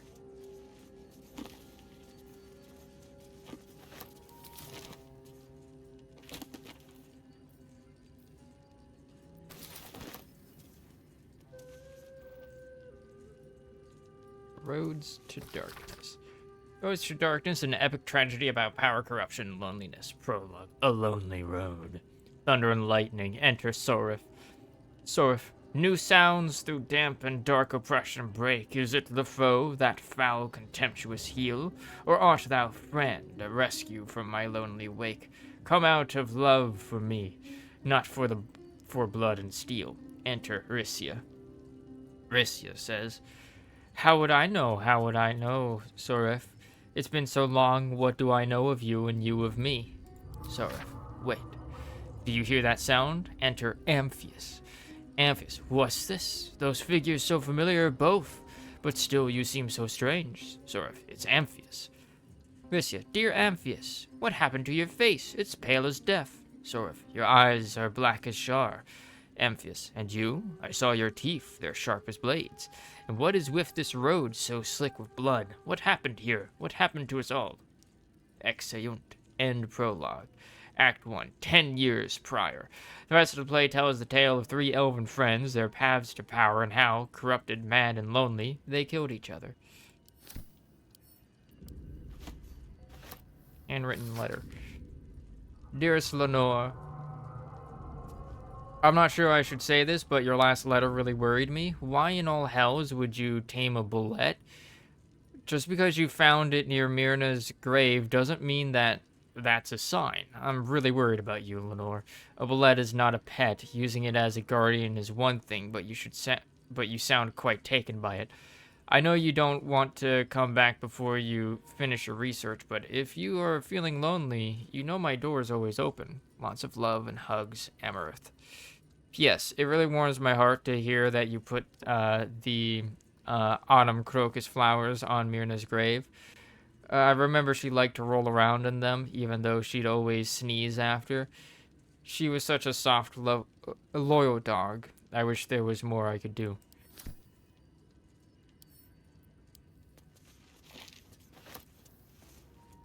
Upper.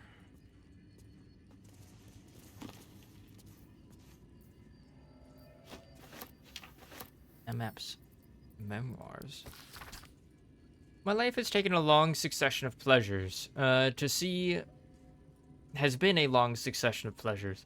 To see my town take to my ideas and cease legal discrimination of local orcs.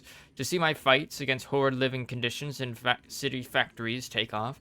To have the chance to see a new generation take to these ideas of a better, kinder, fairer, intelligent world and run with it to new reaches of the continent. It was not a life without struggle, however, and I shall regret its failures. My old friend Swelto comes to mind, who adopted such cruel ideologies later in life. I will forever console myself in the idea that such a brilliant mind would only conceive such theories under the strain of exile and the promise of reinstatement, as she ultimately was.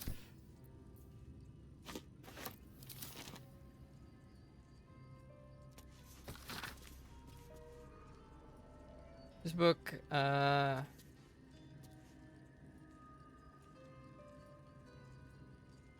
this book comprises several chapters, one for each cited source. It claims it contains first-hand transcriptions of oral histories of several storytellers throughout the realm. Chapter 4, Baldur the Swift, 700 years of age, wood elf storyteller hailing from the wood of sharp teeth. Took me several 10 days of quiet habitation in the wood before the venerable Baldur felt comfortable revealing his presence to me. The longer I stayed, demonstrating I was no threat to his health and peace, the more open he was to gentle inquiry. This sounds familiar.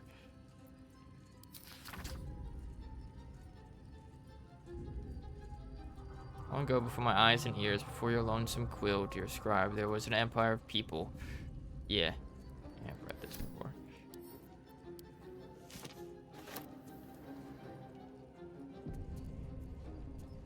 disc is formed from slate and engraved with Githyanki writing.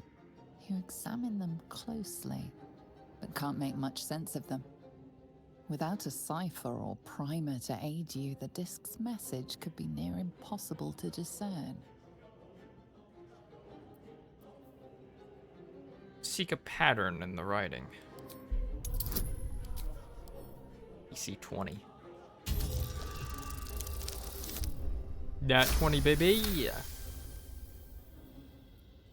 In your mind's eye, the symbols trade places with each other until a clear pattern forms.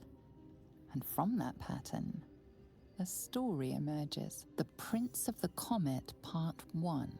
So it was that we were free from Gake shackles and turned our blades on each other. The heavens were shattered, and one great empire was divided in two. Gith traveled to the Hells to broker help for her people, her cause. Vlaakith would have you believe Mother Gith proclaimed her our queen. Lies. Gith made no such proclamation. Vlaakith seized the empire against the mother's wishes, but Gith had nurtured a son, Orpheus, Prince of the Comet, the true heir. He knew Vlaakith's treachery. Orpheus rallied Gith's honor guard and declared the throne for himself. The War of the Comet had begun. It's an intriguing tale, and a forbidden one, given how expertly it was encoded. Lae'zel will surely want to know of this. Strange disc. Are these Githyanki markings? Lae'zel might know.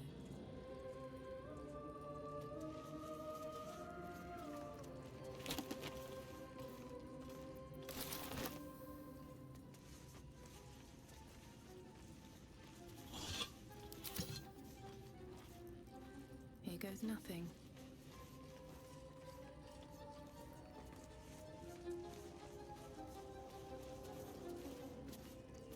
Careful art of Tirsu ciphers.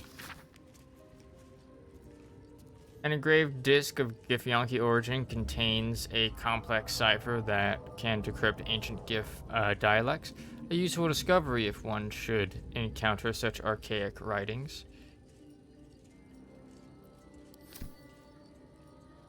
Torn out paper. Writing on this torn out strip of paper is shaky and blotted with tears, making it barely legible. The silence stretches on. I'm all alone. Please, can I hold your hands for just a while?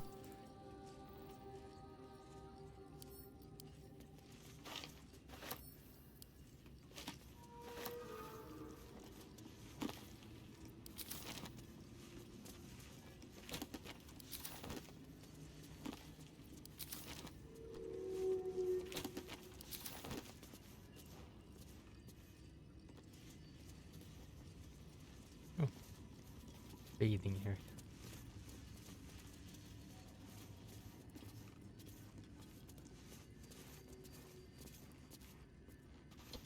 Strange place for a button, especially one that doesn't work.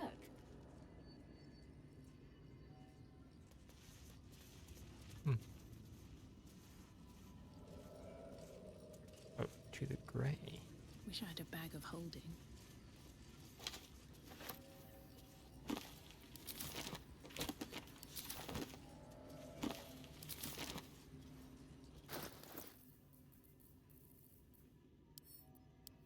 To the gray. From Barracuir we made our stand, meant to rule, but led astray by wicked tentacle and wicked hand. This world belongs to the gray. Arendelle stole all we had, yet taught the weapons by which to slay. Forge your minds to ironclad, this world belongs to the gray. The exile freed us from his command to conquer what was taken away. Crush every monument into finest sand, this world belongs to the gray. Trade your heart for steel intent, for with whip and mind we flay. Let them all hear of our descent, the world is nothing but gray.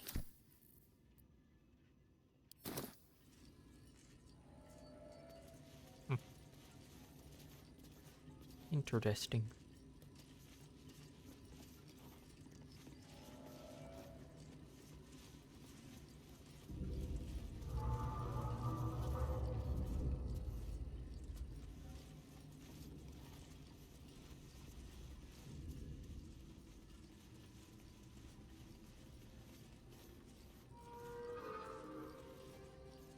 Am I missing something?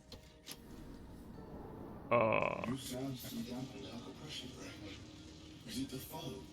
That foul, contemptuous heel? Or art thou a friend, a rescuer from my lonely wake? Out of love for me, not love for blood and steel. Command as you see fit, my lord, my liege. How can I trust? How will I ever know? How can I show myself my darkest me? The light in every living thing is crawling towards the surface to survive. Silence stretches on. I'm all alone. Please, can I hold your hands for just a while? You do not know the deepest secret show. Reveal it. Do what you wish to see.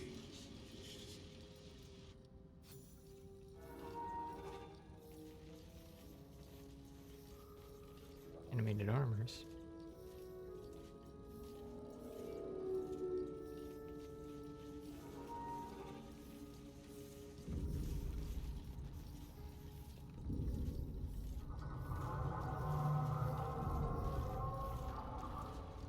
Spooky noises happening right now.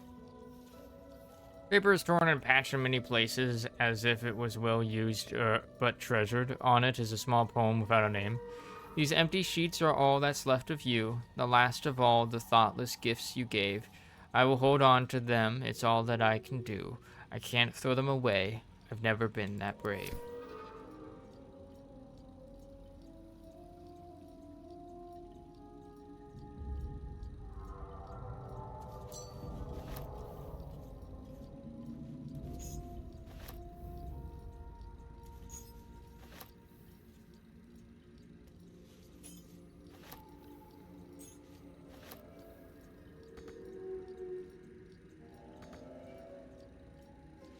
Reach. Why?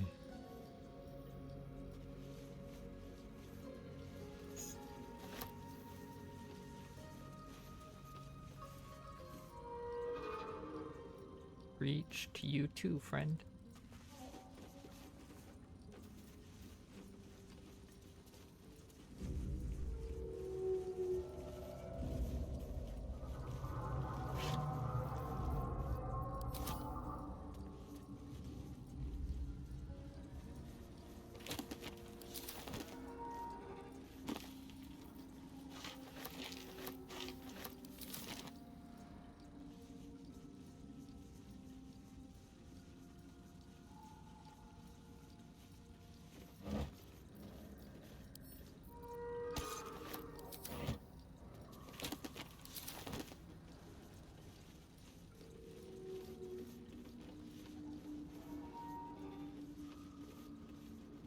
Oh, it's just straight up broken.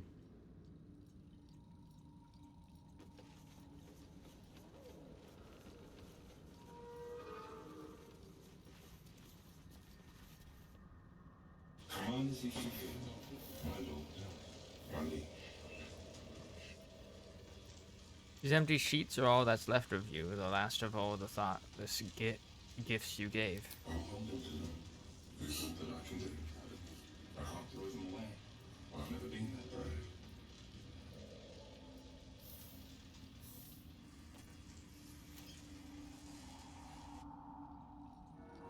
Fuck did you just hand me? Guiding light, light evocation. Used by the previous owner to access both the Underdark's darkest corners and her own basement. This ring seems to reflect light where there should be none.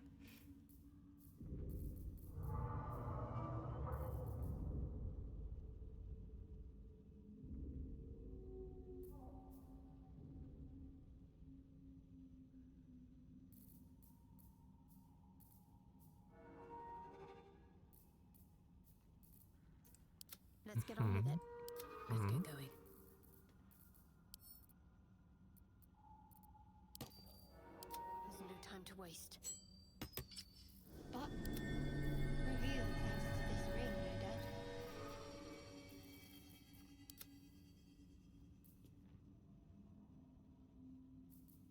No one back home will ever believe this. Command as you see fit, There's a light and every living thing is crawling towards the surface to survive. And in its way, it tramples everything. We'll kill the rest, so that the one can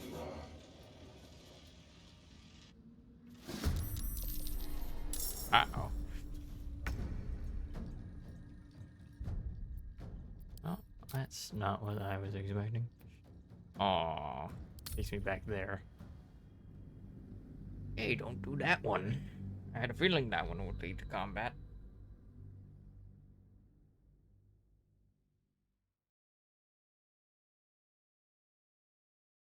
But I was hoping it wouldn't.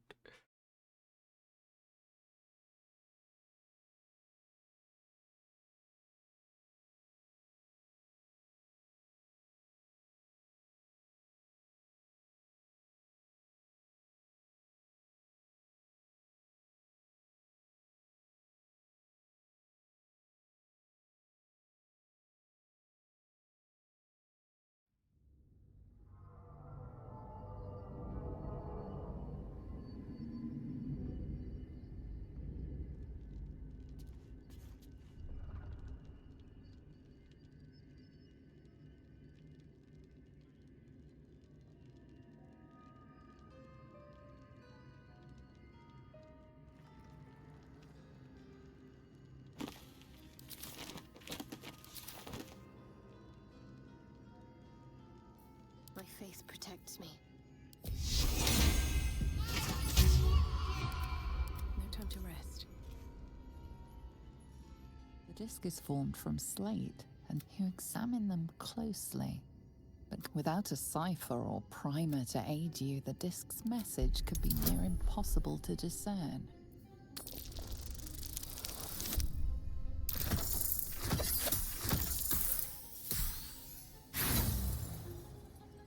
Damn.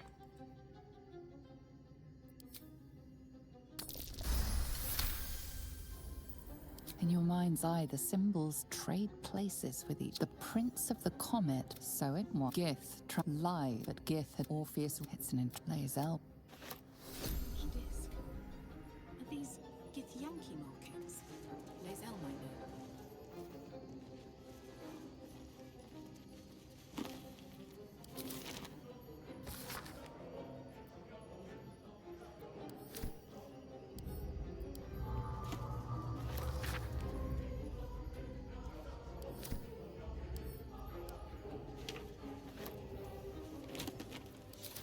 No traps, please.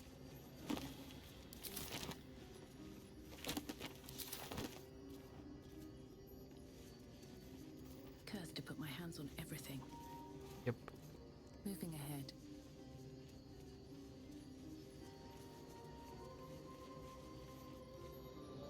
Well, used up an inspiration. New science and numbers. Long hours spent studying at your college come back to you. This is the opening stanza of an old play, The Roads to Darkness. For art without friend, a rescue from my lonely wake. Out of love for me, not love for blood and steel. Command as you see fit, my lord, my liege.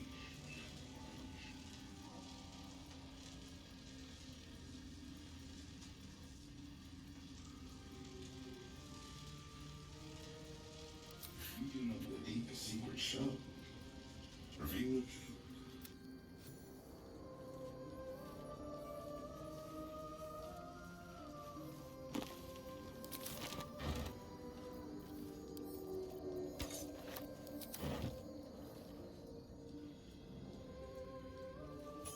Oh, he placed that.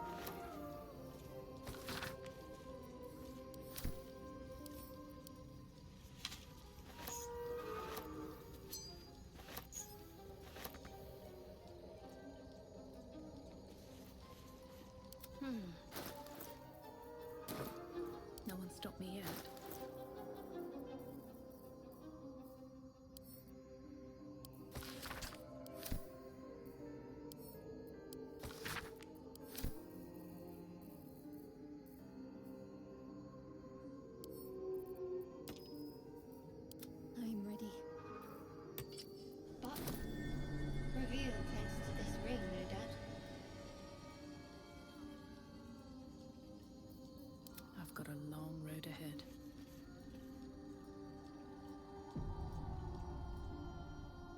Command as you see fit, my lord, my liege. I'll hold on to them. There's all that I can do. I can't do it more.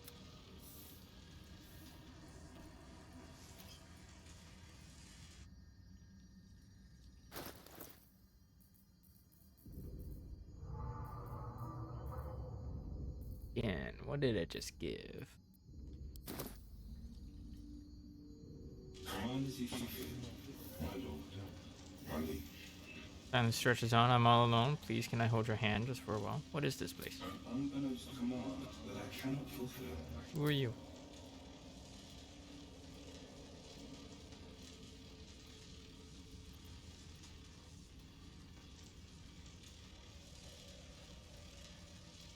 Of course, my love. Don't be afraid, sweet girl. What can I do? Would you like a hug? Sure. Come here. For just a moment. About to be doing tricks. His arms are too tight and too low for a comfortable hug, as if he's meant to be embracing someone slightly shorter. Remember, you are loved and you're so much. You're doing great. Everyone will be so proud of you. As I already am.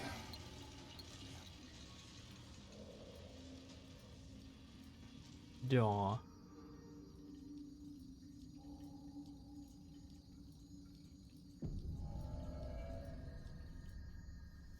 Command as you see fit, my lord. Don't waste a step.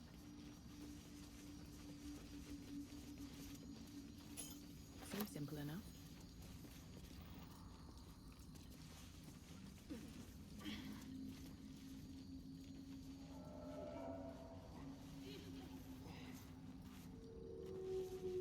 Oh.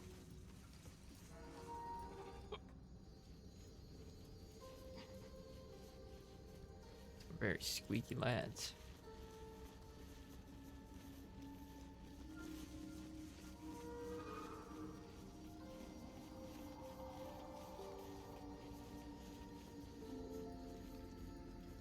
Animated armor.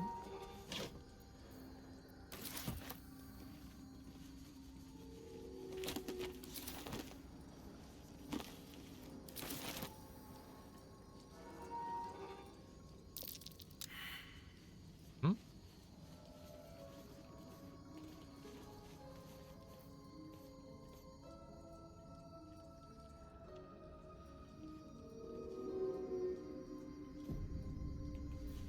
I wonder what the next move is.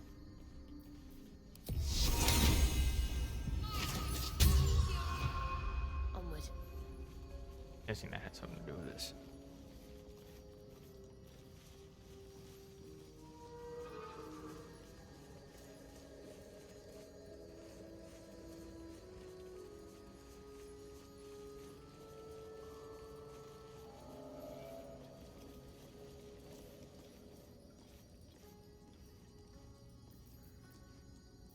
Well, well, well.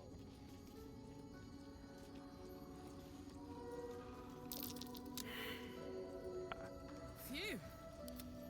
What am I to do? What now?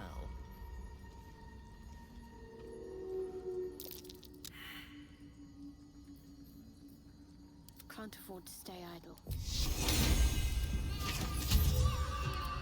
All's well that ends not as bad as it could have.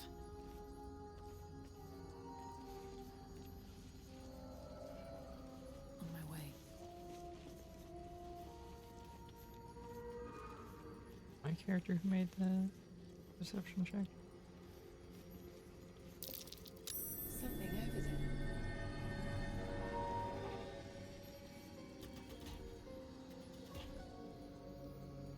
Hmm.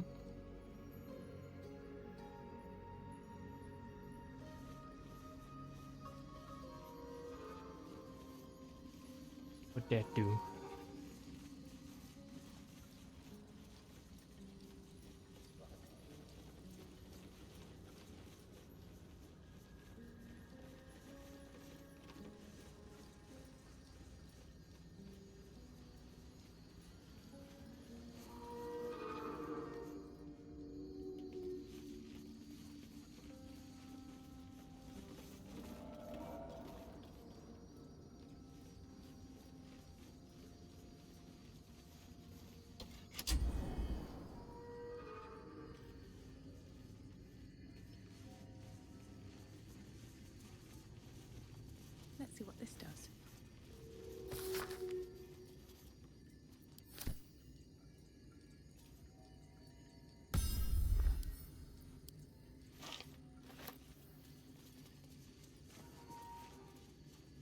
wonder what that did.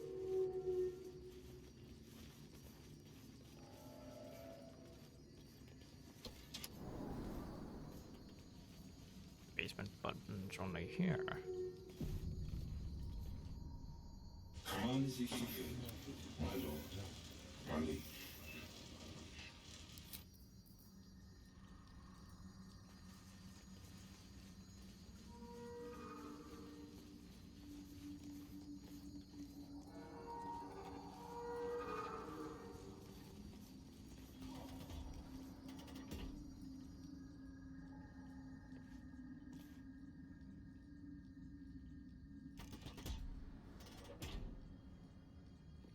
Something's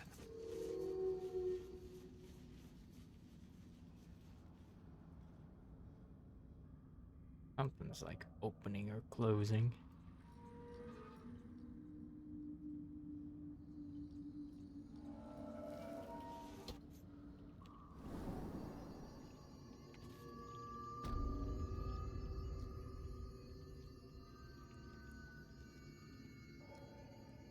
Oh, this is new.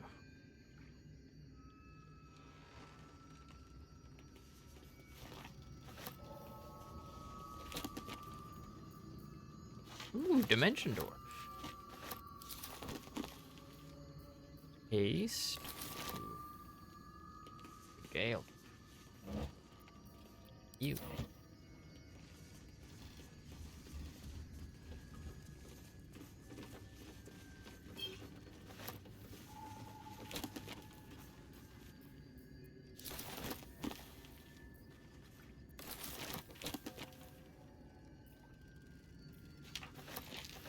Lessons for Sensible Living, Volume 12, Zario's Fall. Forward to this brief account of Zario's fall captures the tone of the entire text. Big stretch. Greetings, sensible folk. Already I can detect grumbling and the agitated rattle of pipe stem against teeth. A lesson dedicated to an archdevil of Avernus? Has Harrington taken leave of his senses? Quiet your complaints. I assure you I have not. It is true that cosmic occurrences are often insensible by their very nature, but the tale of Zariel strikes close to home. In her downfall, you will be reminded of those haughty, do-gooding neighbors and acquaintances who rightfully arouse your suspicions. One moment they are suggesting you grow turnips rather than potatoes on that fallow patch, and the next they have their kitchen knife strapped to their belt and are suggesting you explore the abandoned crypt behind the Giles farm. In short, Zariel was a celestial being tasked with monitoring the ebb and flow of the Blood War, of which more in Volume 21 matters of little importance to sensible folk. Observing was not righteous enough for Zariel, and she took it upon herself to become directly involved. Like the oaf who sees two fellows fighting over a spilled tankard of ale and, rather than applauding their efforts, cracks their skulls together and causes a tavern-wide brawl. She invaded Avernus, was defeated, and now rules there corrupt and wicked. What can sensible folk learn from this foolish tale? It is obvious. Do not strive to correct that cannot be corrected. Look not to distant lands and conflicts, but to your fields, your family, and your friends. There is nothing but misery to be gained from interfering in the hardships of others. Harrington Nathalan.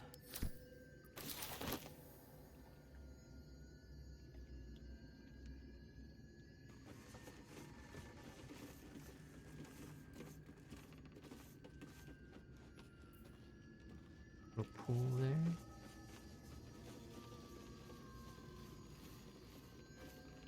Staff of Arcane Blessing.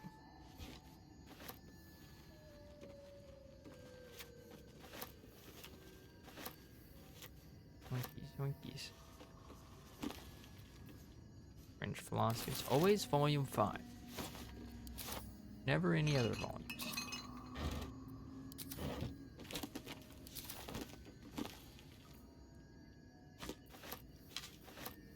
Open letter on oppression and peacocks. Written in a furious, sloping hand, this is a letter to the editor of Baldur's Bash, a tabloid notorious for its controversial articles. Dear editor, I find it despicable, nay diabolical, that you would defend Baldur's Gate's ridiculous restrictions regarding animals in the city. I've seen this one. The Sparks Walk. Spark blocker, wearer can't be electrocuted, grants resistance to lightning damage. When the inventor met the cleric Lenore, sparks flew. Apart, they were in a rut, but together they inspired each other to push the boundaries of innovation and invention. This ring is just one of their many scientific triumphs.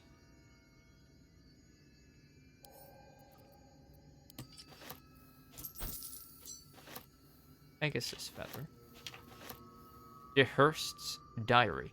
The otherwise plain book has the words L. DeHurst and diary written on the front, in faded silver ink.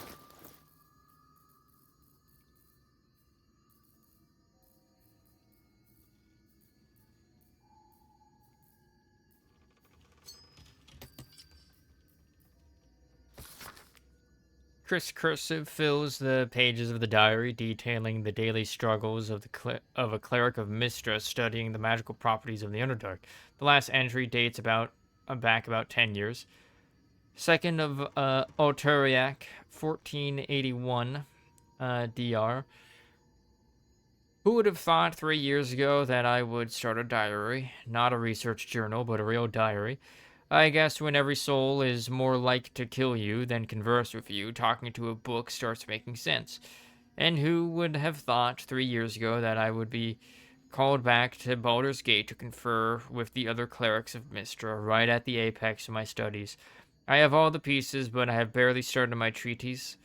No matter. I will take my ring with me to show them a glimpse of the possibilities. I will leave you, my dear book, here together with the rest of my research, waiting to be finished. I should be back before next chess. ODH. He did not, in fact, come back.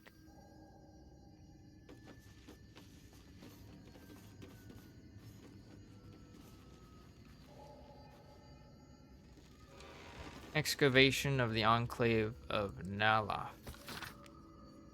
Elminster said Naloth was a wonder to behold when it flourished in favor and sky. He was surely right. This Netherese enclave was once a jewel in the empire of magic, with towers that pierced the heavens, and yet it fell, just as all Netherese enclaves did, crashing down when Karsus's folly ripped magic from the world. But even after it collapsed into the sea, its ruins still held a strange, twisted beauty. I traveled here from Harura when I heard the sea had retreated and the ruins of Nalaroth were visible once again. Alas, I was not the first. Looters have stripped the enclave of its material wealth, destroying much of its esoteric riches in the process. I found arcane books used to make campfires, their magic lost now to the ages. I've met some Shadowvar here whose interests align with mine, and we have agreed to search the ruins together. I'm grateful for these allies. The ruins are mostly filled with thick-skulled adventurers, but I cannot shake the feeling that someone is watching us, waiting to see what we uncover.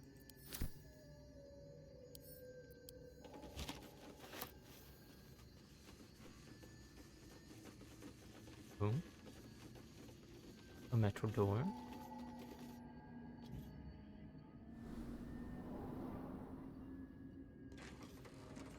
Where does it lead? Arcane Tower.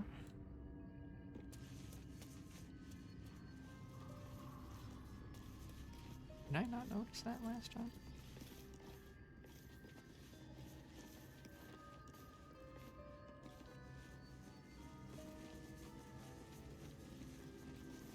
Something good here, I hope.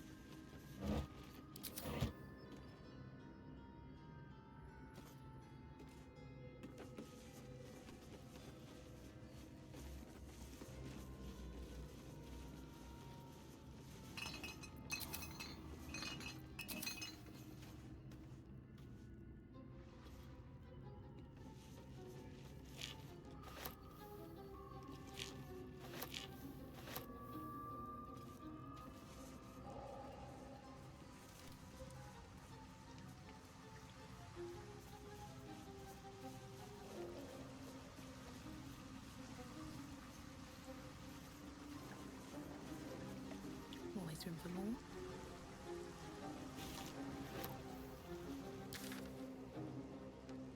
Okay.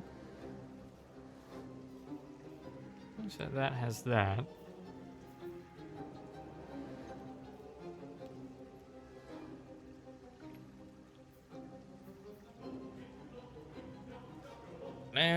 Fine. Boots, free the deep gnomes.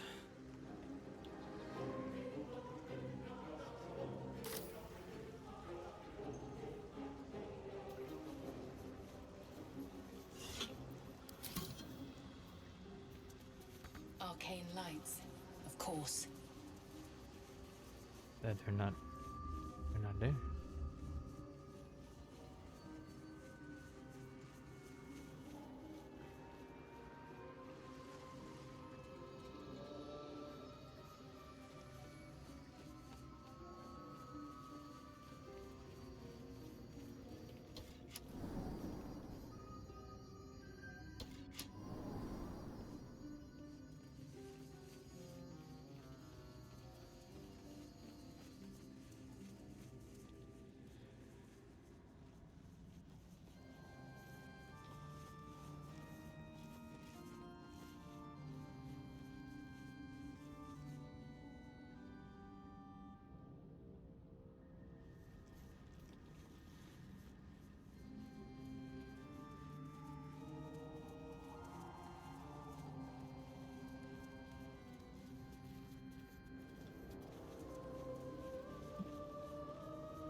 And I'm not doing things. So that bullet, you still live here, I'm guessing. Into the phase circle. Hmm?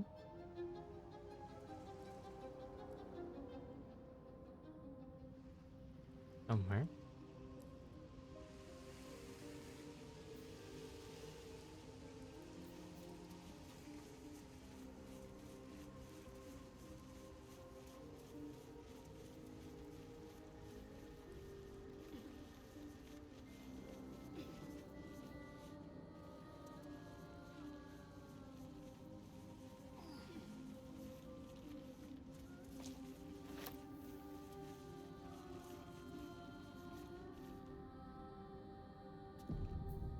Hmm.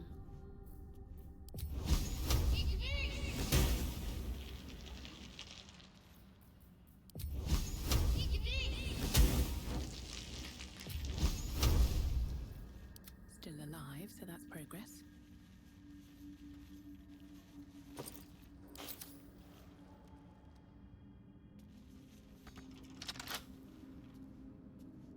Moving in.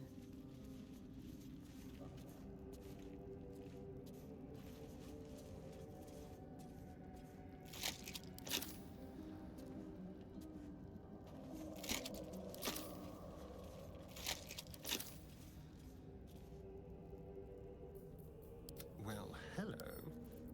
Hardly a challenge.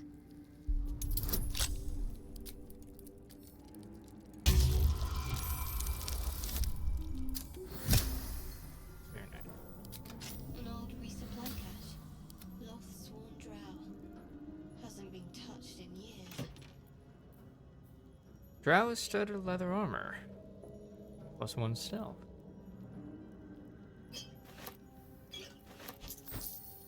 Priest page. Dark Mother, Weaver of Destiny, offer us a blessing to slay your foes. May they be strangled by the threads of fate and dyed red in your image, loaf be praised. That's your staring. How delicious.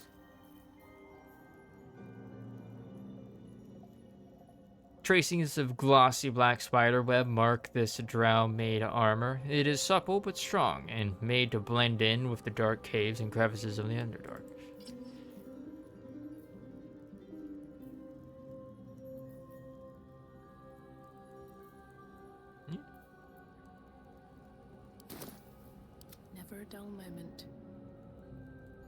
on educating the faithful. An excerpt from a lengthy speech by great matron Terre, first delivered in Menzoberranzan and recorded by a Seldarine spy. Praise be to Lolf, mother of all drow. Her web binds us, body and soul, and strangles the unworthy before they can draw breath.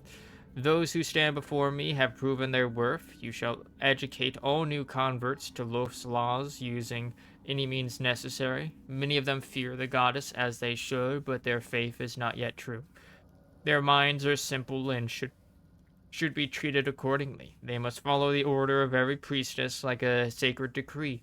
They must never cover their eyes and insult Lolf's gift. They must honor the house that raised them from their pathetic, treasonous origins. They must keep our secrets upon pain of death. Ensure that death is public, should the time ever come. Lolf smiles on those who are creative in matters of torture. Secrets of the Matron. Oh yeah.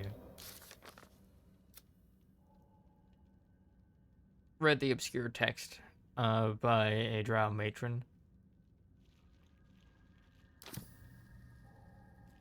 Have to keep going.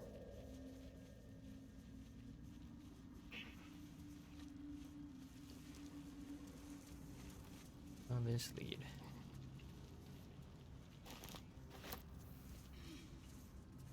Ooh, that leads somewhere.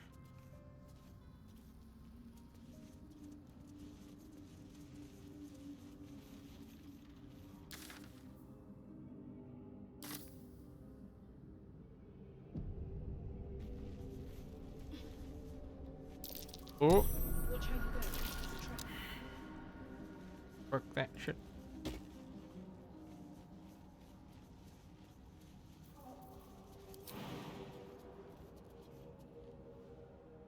Oh, it's like a little. There's a mere pixel where I can do it. Right there.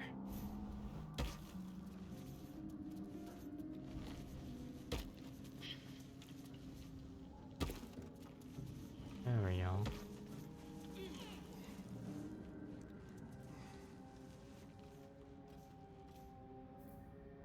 What's next, I wonder?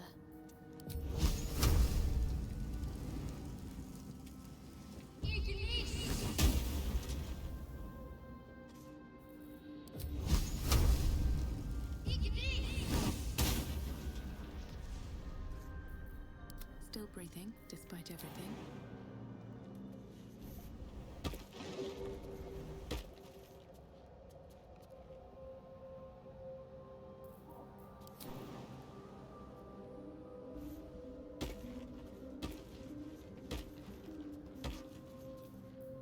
No time to dally. Let's move. All right.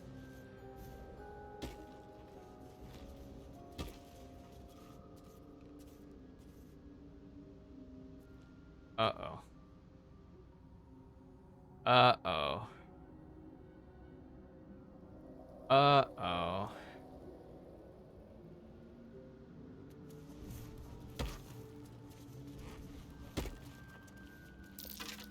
Step carefully. There's a trap. My faith will guide me. Don't touch me.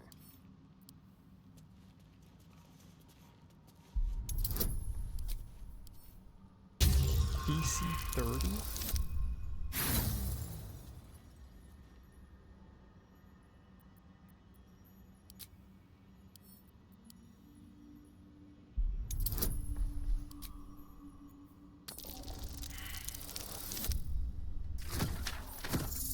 How high do we get?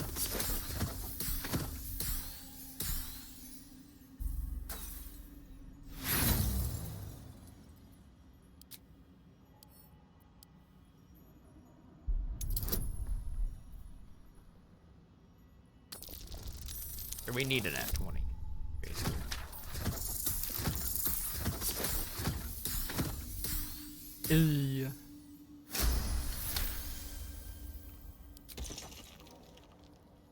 Very nice.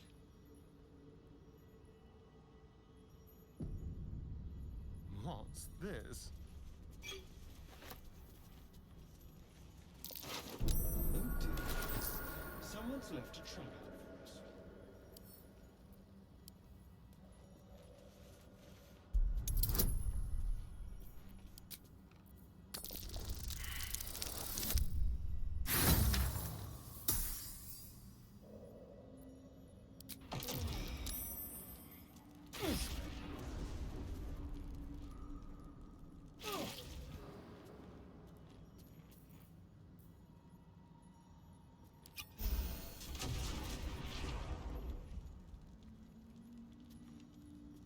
Oh, here's the fucking torch. Hold on. Get rid of that.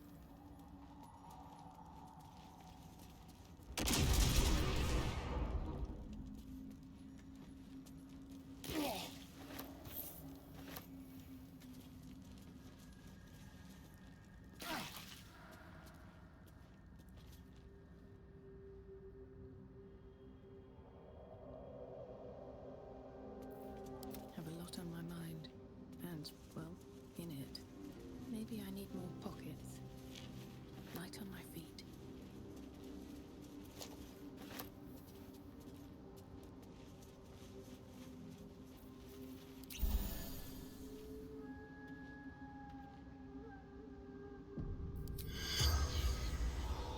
And target undead.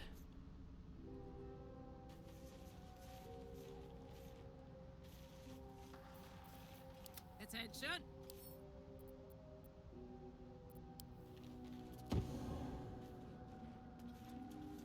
Where to?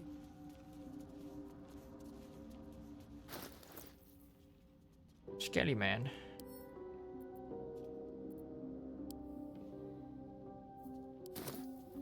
All right, what now?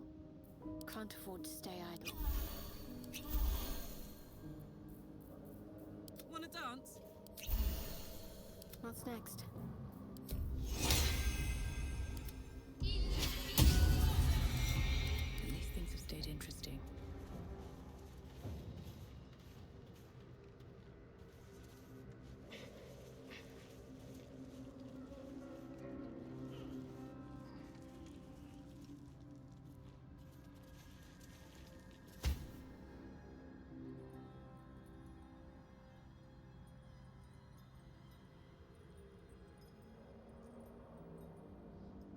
There's a lot more statues than were previously there.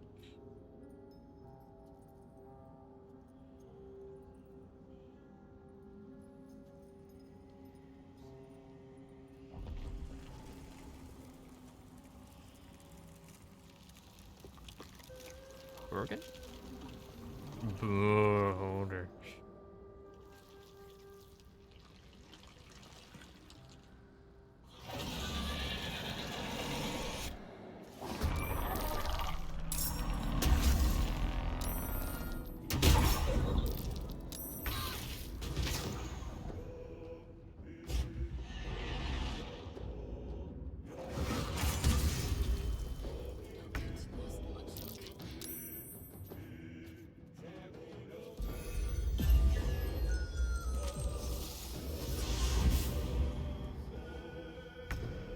Buddy. Buddy. Initiate of the Living Library. Spectator's Charm.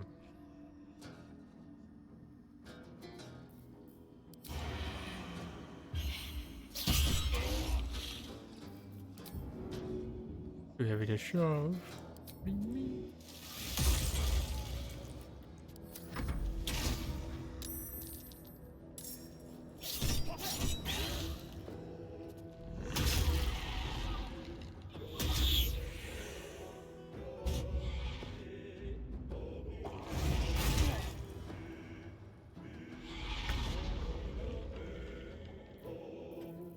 Oh boy.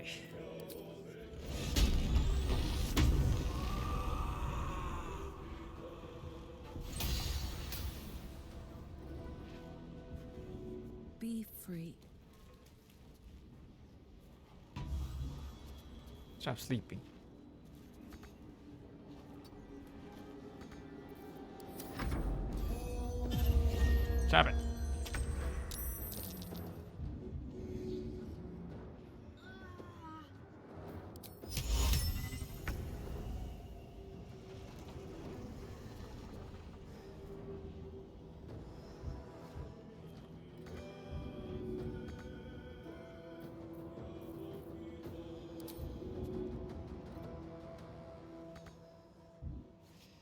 Really?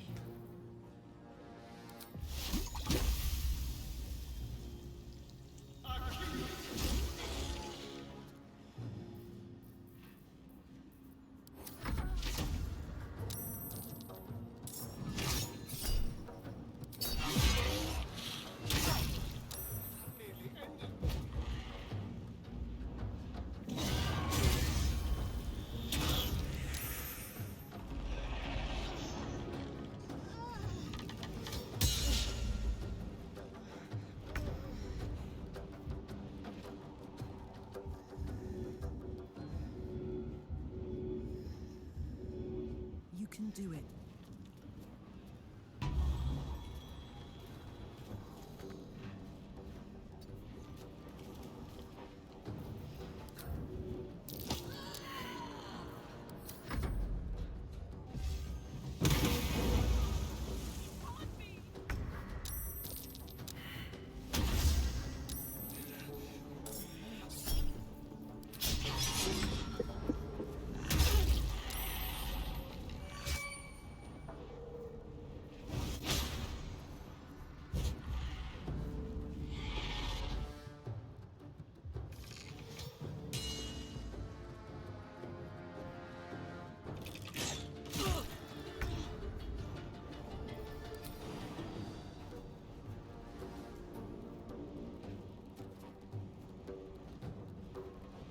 Oh.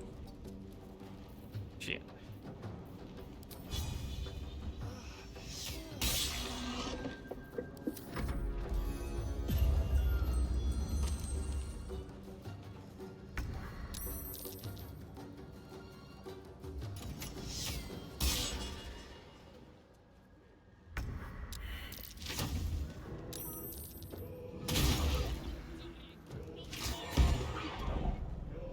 Oh, there we go.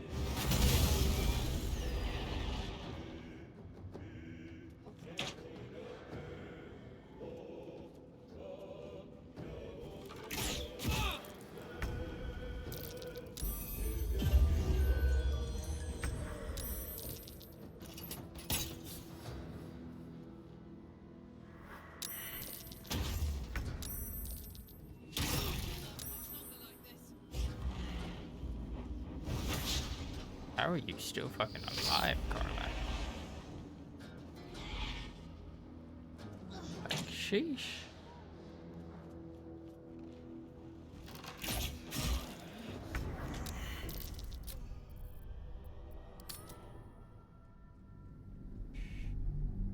Okay.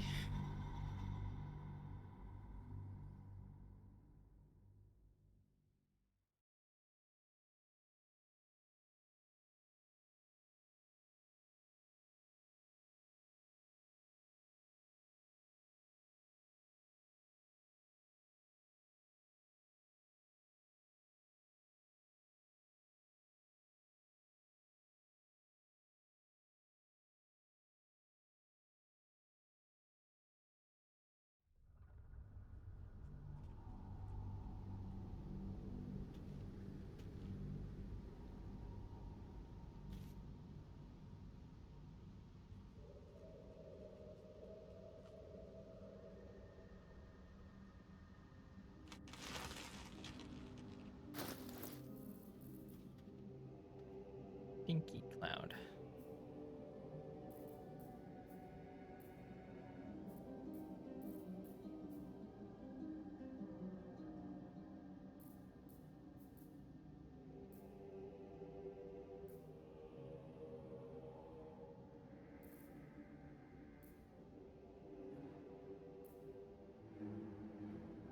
Ooh, that'd be really useful.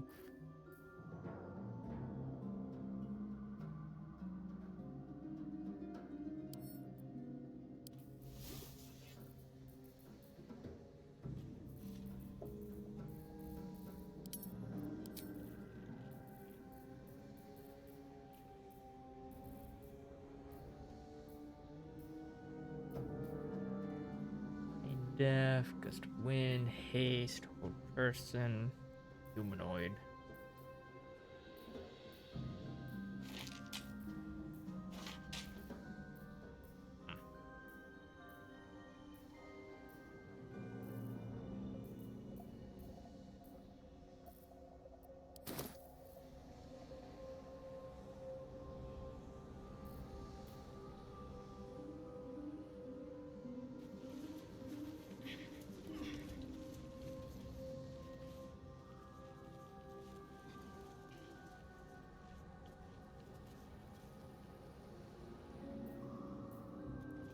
let's get on with it.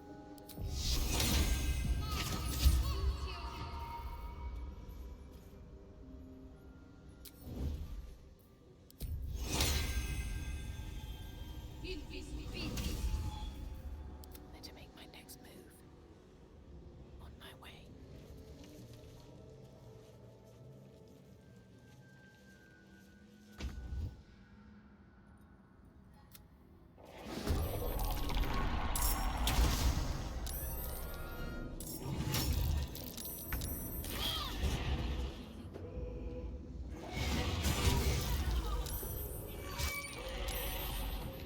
Oh shit.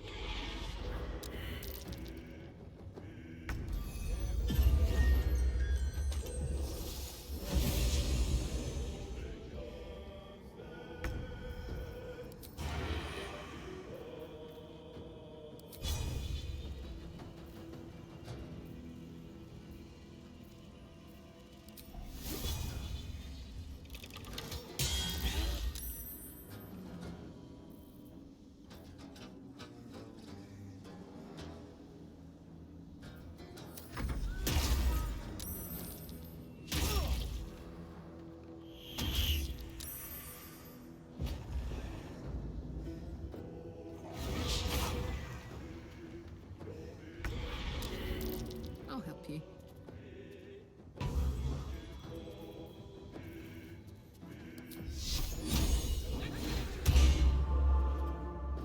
Got it.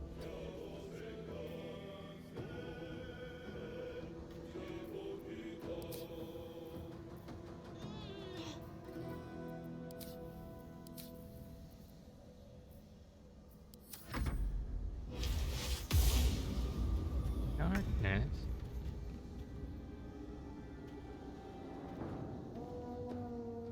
A better position.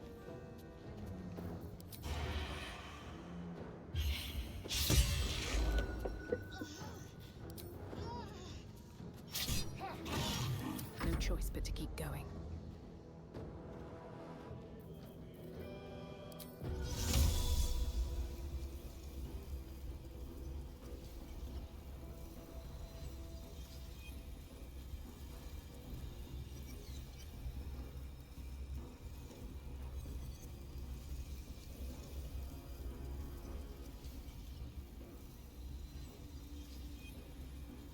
Another day, another fight.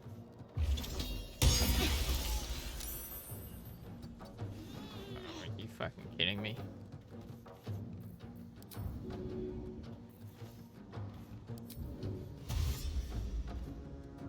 Swift as my feet can carry me.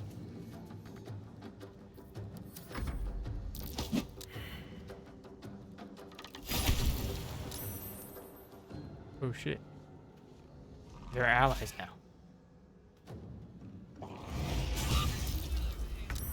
Crit on disadvantage, huh?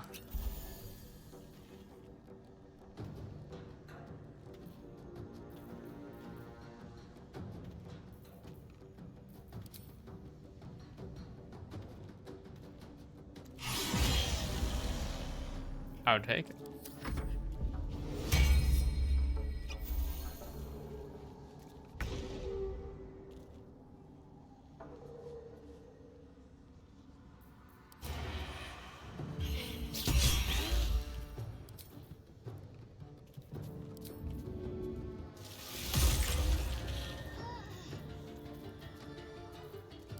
Survival is all that matters.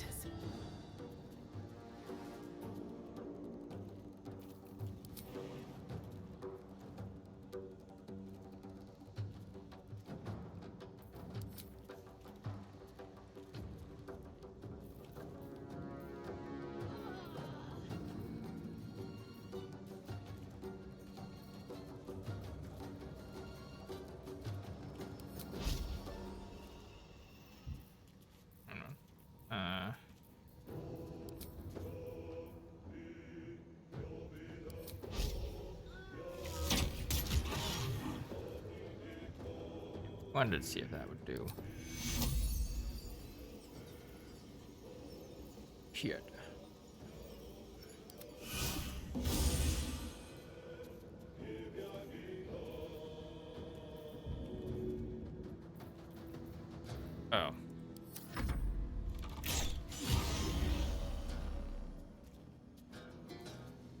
Uh-oh.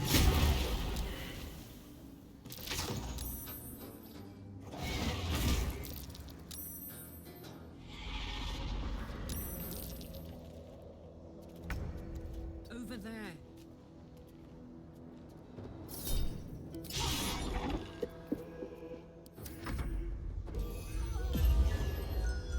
Oh. Get up, damn it.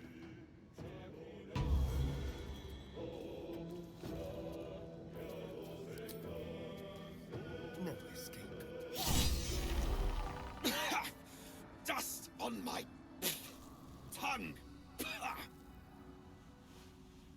I offer to parley, and he brings a spectator. Twit. Quite ruined my ambush. Now, you are? You first. I'm more concerned with this twit who set a spectator on you. I'm Riona. You're welcome for the rescue. Rescue? Helpless babes are rescued. I allowed you to assist me. Of course you did. I am Dawn, third son of House Bartol, first rank evoker, and initiate of Graven Hollows. Oh. Oh no, no, my dear dark gods below, no! A memory shard. A container onto which brief mental impressions are projected and stored for years at a time. It's fading. Seems you've been frozen like that for a while. Far, far longer than I realized. Then my enemies have already found the forge. Which bastard stole my glory? Zargrim? Philro?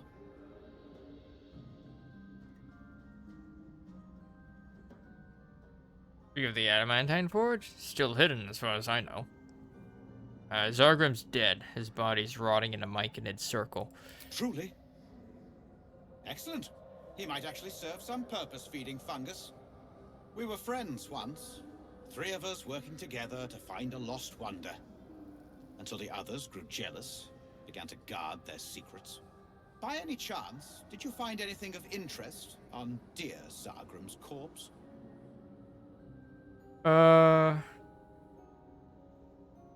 You're asking if I robbed your friend? Afraid I didn't.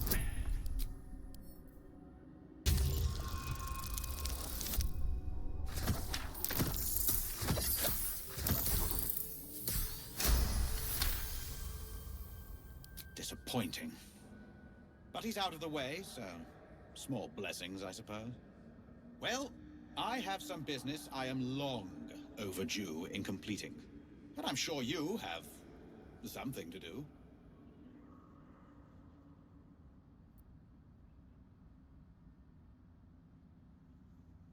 Take that crystal of yours as thanks. You were so very close.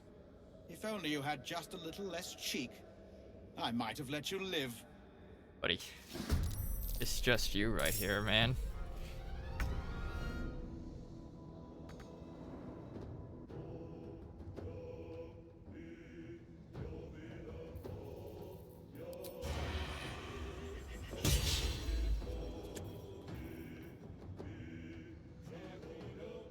Asterion, why must you always miss? Still breathing, despite everything. Well. The blast pendant. Lightning blast. Icy helve. The ice cold handle of what was once a staff, a single screw, sticks out from the top.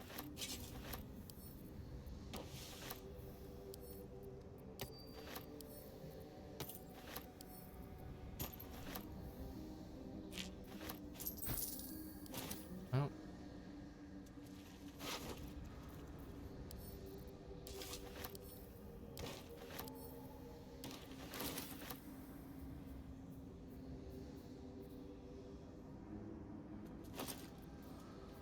Faded drow hood.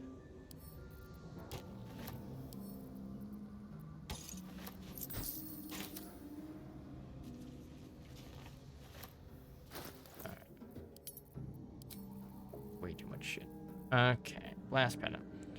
Though they only worked together for a short time, it is hard to overstate the influence Lenore, the cleric of Mystra, had on Ear, the Sparkstruck, who often likened harnessing lightning to manipulating the weave.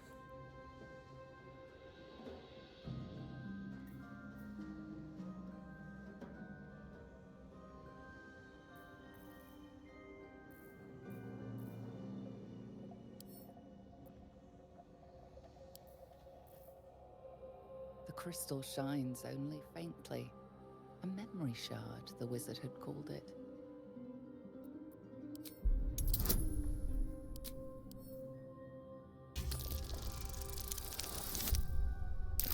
Very nice.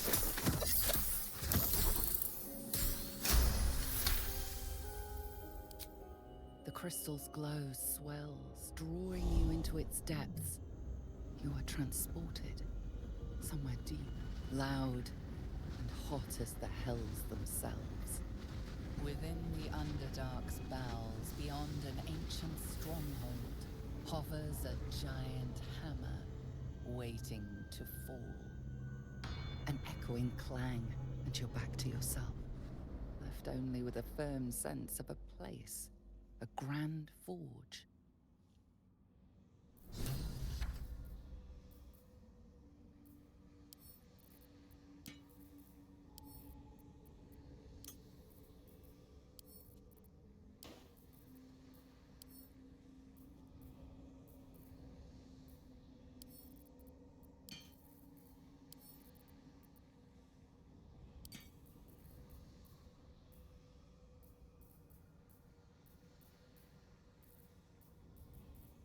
Too many books.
Staff of Arcane Blessing. Mistress Blessing.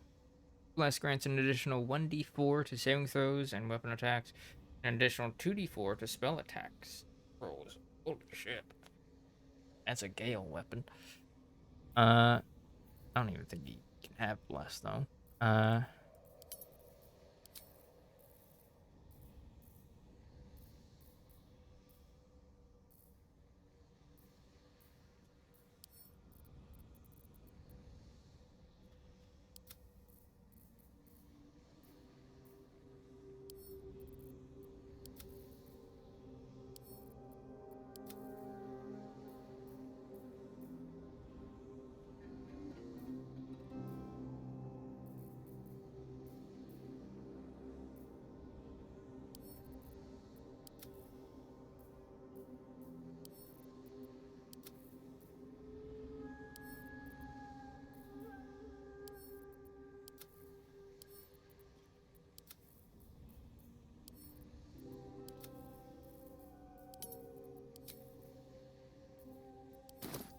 Sounds.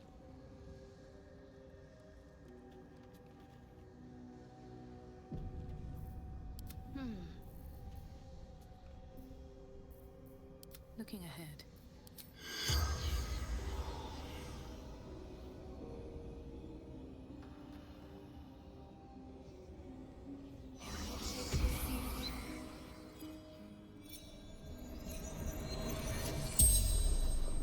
The corpse regards you lifelessly. Alright. You were looking for a forge. What can you tell me about it? Adamantium. Precious. Where are you from? Menso Baranzan. How are you? Who are you? Dawn. House. Yeah, yeah, yeah. Potsagrim. Argument. Summoned spectator. Why did you argue? He wanted memory shard. The spell's power wanes. You can ask no more questions. Alright. Learned nothing new from that. These boots have seen everything.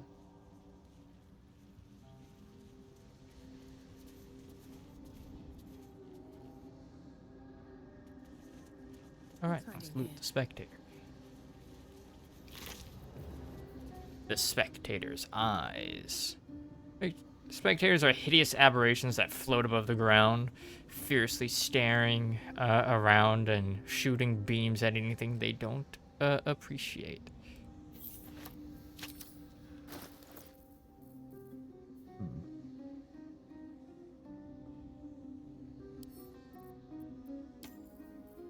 Give this to Starion. I don't think he could misuse this in any possible way.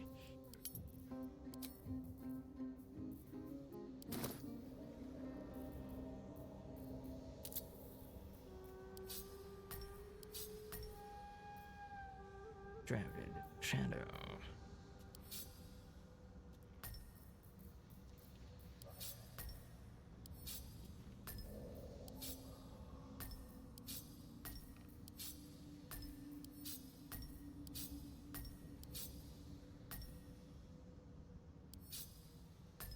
Ruining Ray.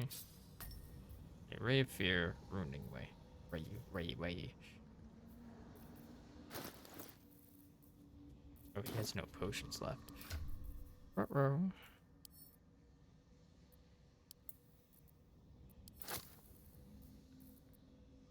He does have potions.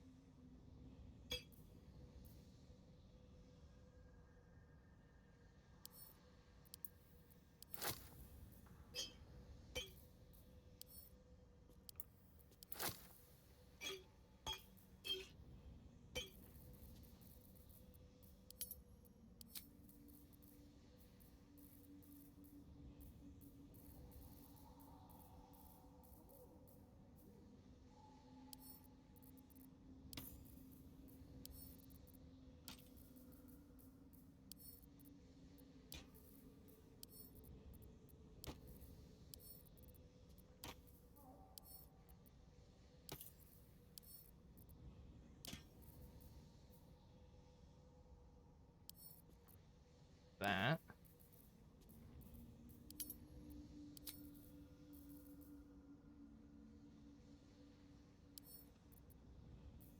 It's faintly of honey.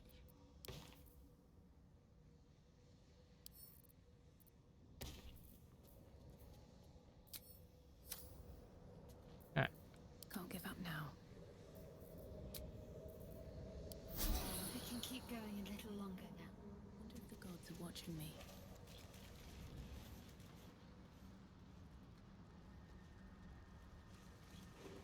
Ooh. Found another way into the temple. Get the fuck away from that.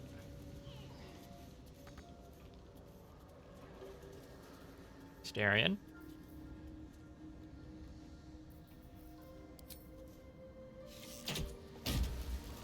No one stopped me yet.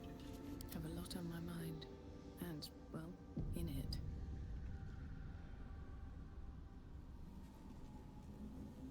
Brazier.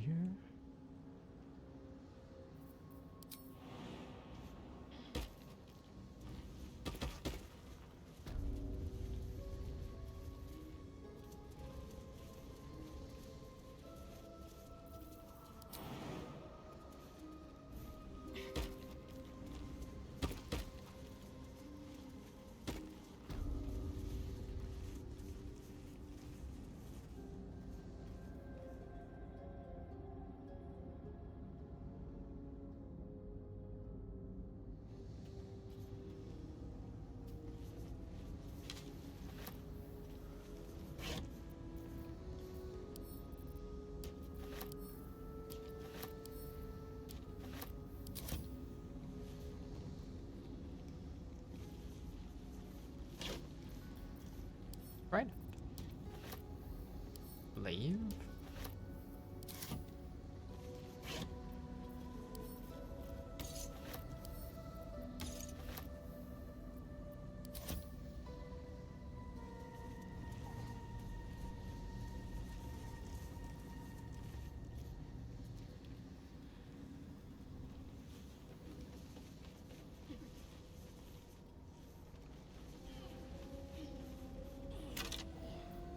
Added notes. This place is dark, but the lady's light shines yet. Just as the drow had almost broken through, Jarvis rallied the last of the initiates and charged forth. For a moment, the cavern shone with Saloon's own brilliance. I'd have gladly gone with them, wound or no, but Jarvis's blade bade me stay and hold the gate until his return. I am to keep the records too. I'll save space to write of his victory. It's been days, hours, since we collapsed the tunnel. They were supposed to return after the battle. I cannot dig it out on my own. My eyes won't get used to this darkness, but I can hear them stripping the dead. I'm sorry, I haven't learned the death rites yet, but I will hold the gate, I promise. The final entry is barely visible. More faint scratches than legible writing. Sorry.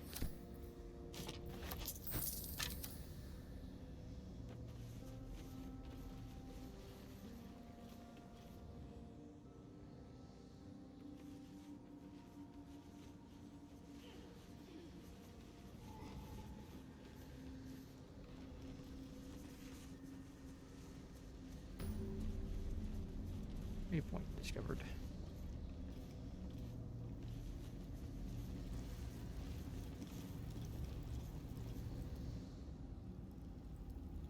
Also over there. Get some light back in here.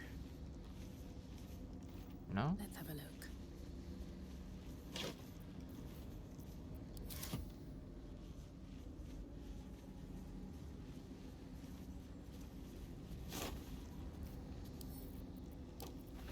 Reminds me, there was a telescope in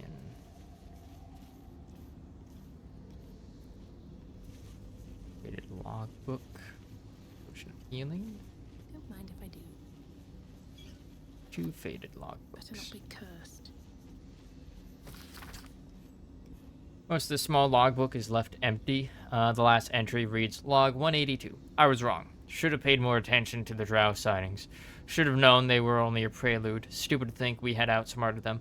This will be my last entry. Minth will keep the records from now on.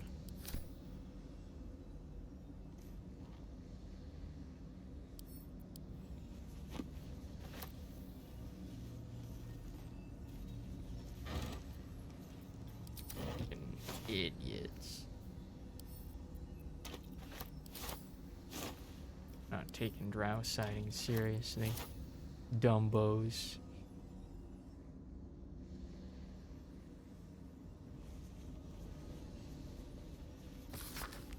Log 124. Signs of life near the outpost. Intelligent. Clearly trying to hide. Log 125. Still can't find the mysterious shapes. They know how to cover their tracks. Possibly drow. The next few entries are too faded to read. Log 129. Led them south. Rumors of a spectator there. Let the Underdark solve its own problems. Log 130. No sightings. No sightings.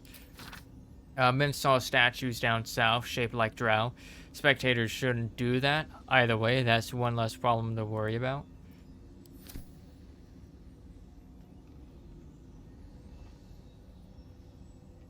Huh.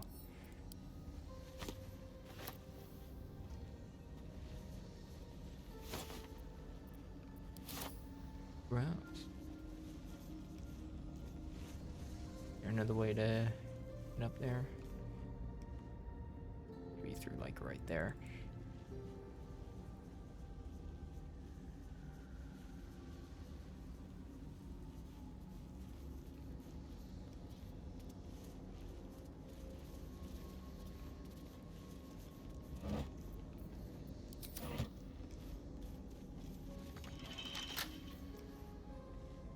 Trust no one.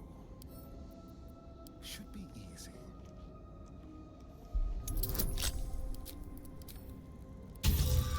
BC 20. Yikes. Yikes. gonna have a bajillion lockpicks. No one back home will ever believe this. Can't slow down.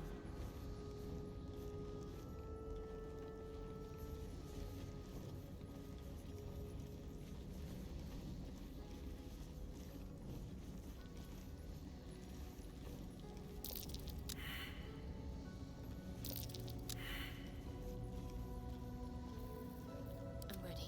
Whatever it takes.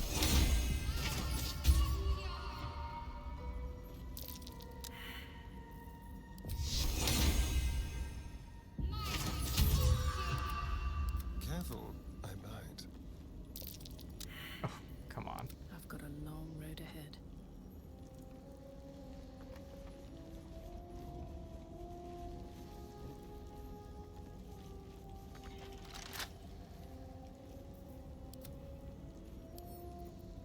Simple.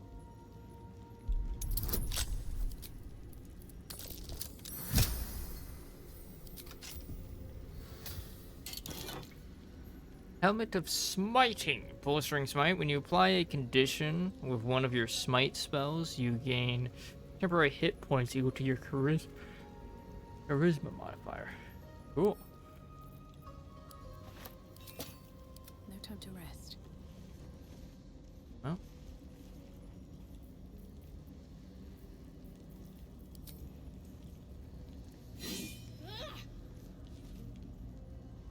Best be on my way.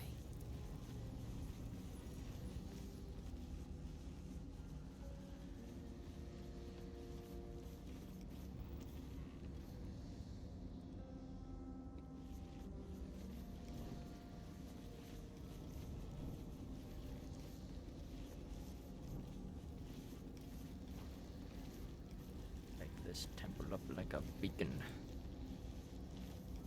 Let's see.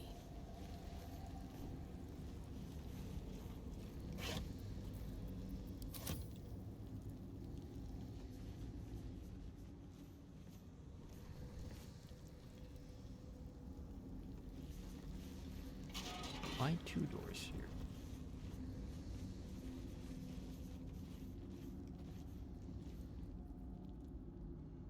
I wasn't expecting it, but Probably she doesn't have any comments about where we are right now.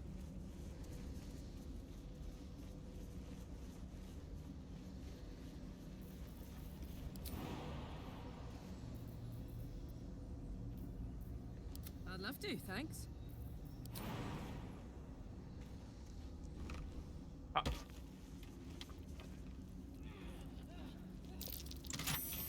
This'll be fun.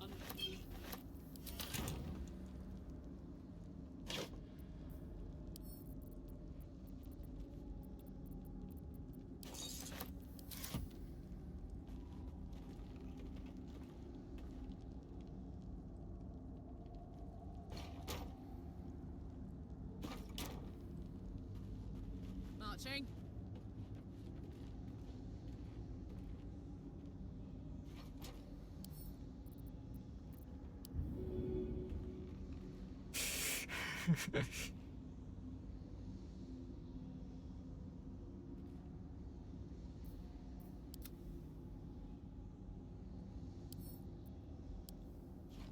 Pick that up. And come on down. And then we should plop this right down here. Keep your distance, darling.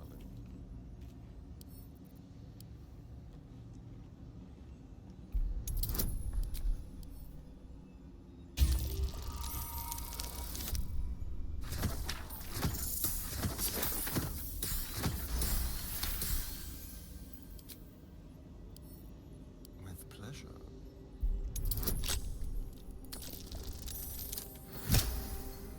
Noise. Alright, what do we got? Potion of Featherfall. Urban Acid. Still breathing, despite everything. Very nice. Here goes nothing. Need to find a way forward.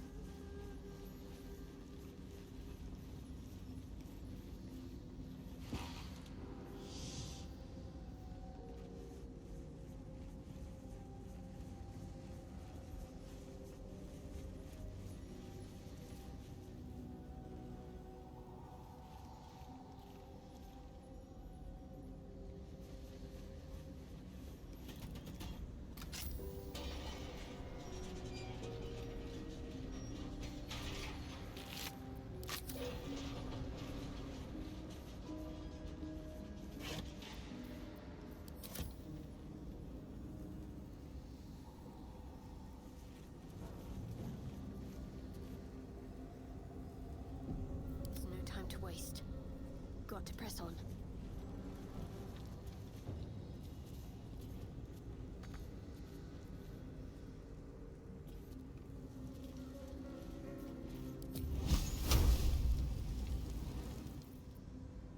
Never a dull moment. Another step forward. Fuck us up when we trying to make our exit.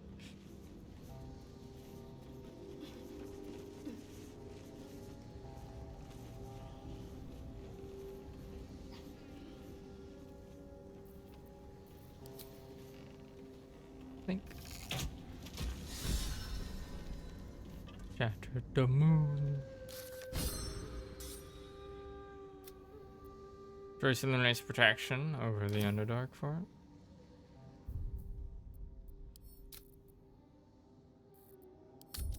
I'm gonna not do that.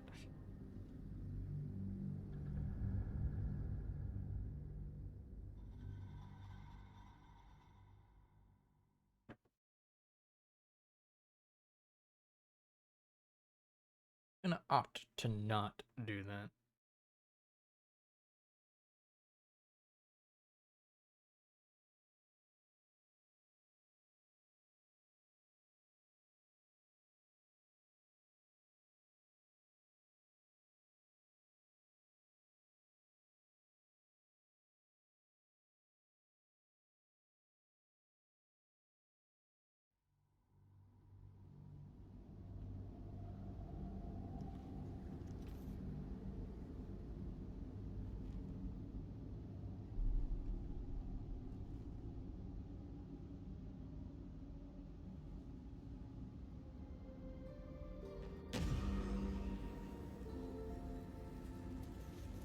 Breathe deep and move.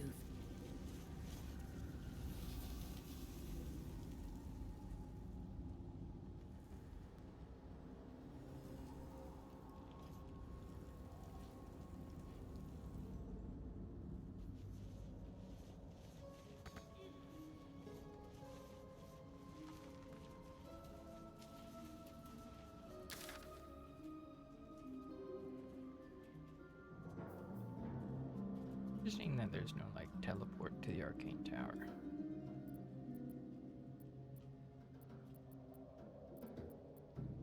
Tree, beach, sailor night, the colony.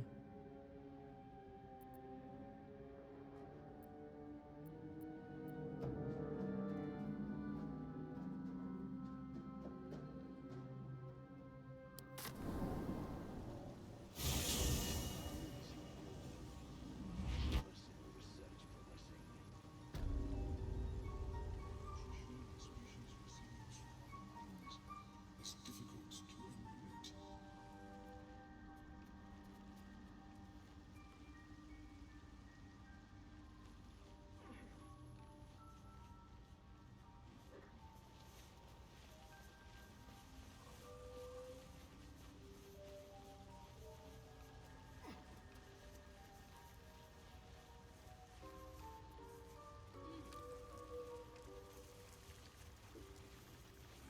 We'll be clearing out soon. No point in lingering now I've got the noble stock. Yeah.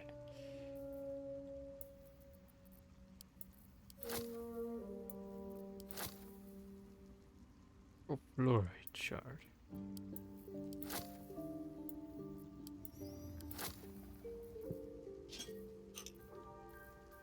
Bone. We'll keep that bone for Scryetch.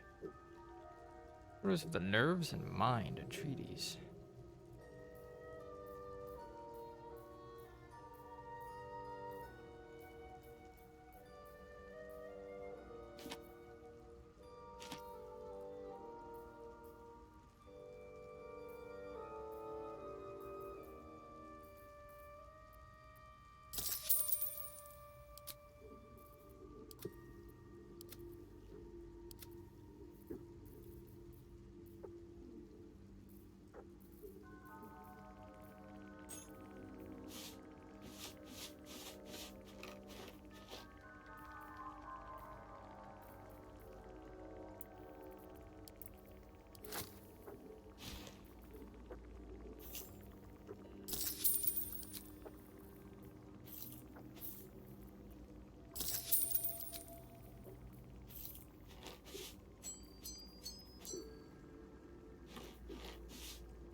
Now she likes us. Alright, Hail of Thorns. Oh, you have lime, lemon, and lichen. Find this dye with equipment. The eggs come out funky. Despite the name, the dye's color comes from pixie wings fluttering over old chicken coops. The eggs come out funky. Sea green, pale green.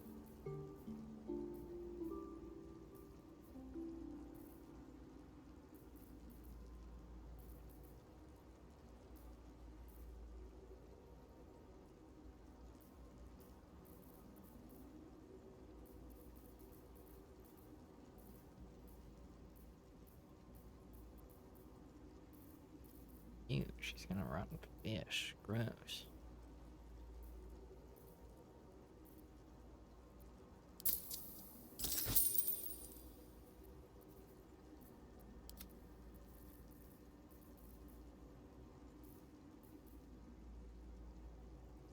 Turn a petrified creature back to its organic form. Ah.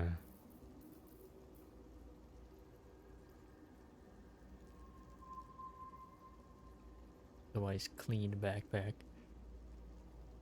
Got a shit ton of money's worth of stuff in there. There's a waste till the hubbub's died down.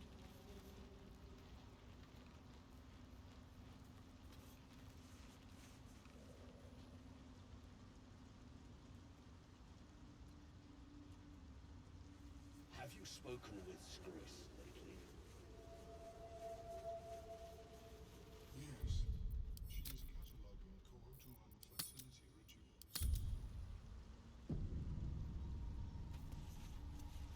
Oh. Well, perhaps after I finish my research here, I'll join her.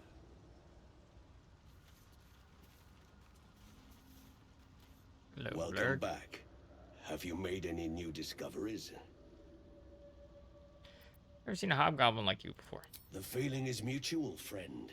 I have only passing familiarity with the surface races. But I found that there is as much to learn from an individual as there is from a community. So it is with the Myconids. They live in harmonious unity, but each has a unique personality. Researching the Underdark sounds like a dangerous prospect. Yes, but it has abundant natural resources. Spores, water orbs, Trillimac. I've studied them for years. There is rare magic in the Underdark too. Fairsress. It radiates from the earth, warping, teleportation, and divination magic. What have your studies uncovered? This is not a wasteland. It is a glorious ecosystem. Every civilization here could thrive without conflict. Did you hear when the Duergar attacked? I observed the fight from a distance. Combat is not my field of expertise, but the Myconids handled themselves well enough. You have anything interesting to I trade? do enjoy a good bargain, if anything in my private collection is to your liking. Boots of genial striding. The wearer's movements speed is unimpeded by that. Circlet of blasting. Very nice. The Bane Foam. Displays magical powers only function if it's bound to an Eldritch Knight or is a Warlock's pact weapon. Cinder Shoes. Whenever you burn an enemy, you gain 2 turns of heat. Sunwalker's Gift. Where it can see in the dark up to 40 feet. Okay, the Lifebringer. When the wearer gains lightning charges, they also gain 3 temporary hit points. Lightning is like magic. The temporary hit points disappear if the wearer runs out of lightning charges. You're the Spark Struck once said. And what is life but life itself? Melf's first staff. In spite of, or perhaps because of, his suspiciously amusing name, the wizard Melf was actually quite a talented spellcaster and innovator in the field of the arcane. He even led an order called the Knights of Luna. Go save DC. Okay. Okay. Those potions of healing.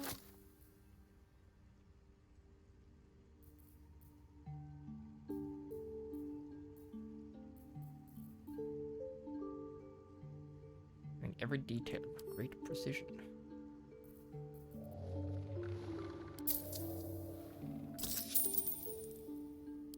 Very well. I have mushrooms to catalogue. I've never seen anything like it, Blue. Is my species evolving? Whatever comes, I'm ready.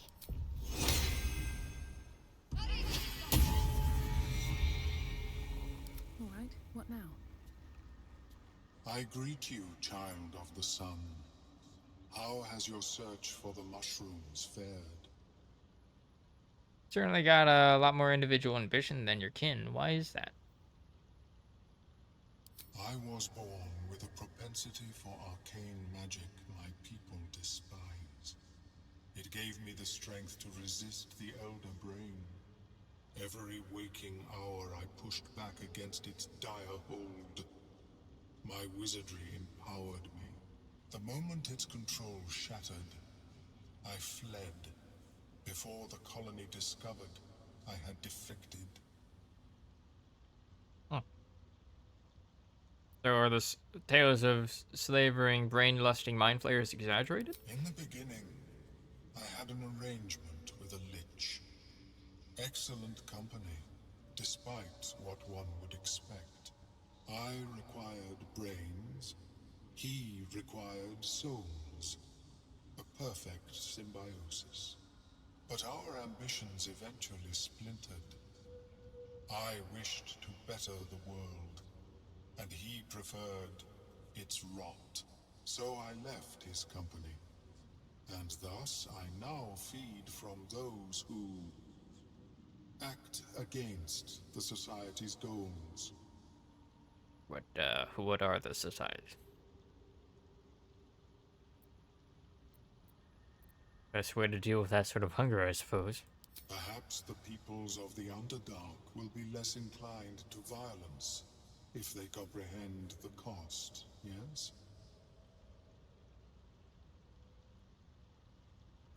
Found those mushrooms. These are fine specimens. It will only take me a moment to brew them to proper potency. Ormelium turns away to prepare the potion, lost in its own musings. You must drink the entire draft. I can make no promises as to its taste. Okay. What exactly is this going to do to me? It will lower the psionic defenses around the lava. If I cannot remove it, I may still be able to tell you more about its origin. Ormelium watches you with cautious intensity. It expects doubt. It expects fear. What aren't you telling me? Is this experiment dangerous? Only in that you may be a danger to yourself. What the potion may make you see or feel, I cannot determine. But unless you are already a step from death, it will not kill you.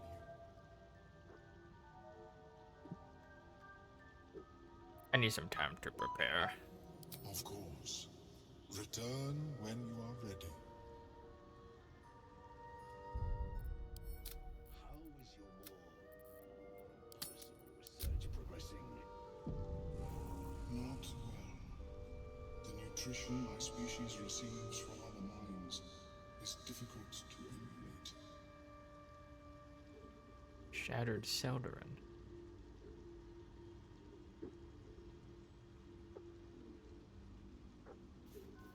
The trader has no problem with you inspecting these goods, so long as you're willing to pay for them.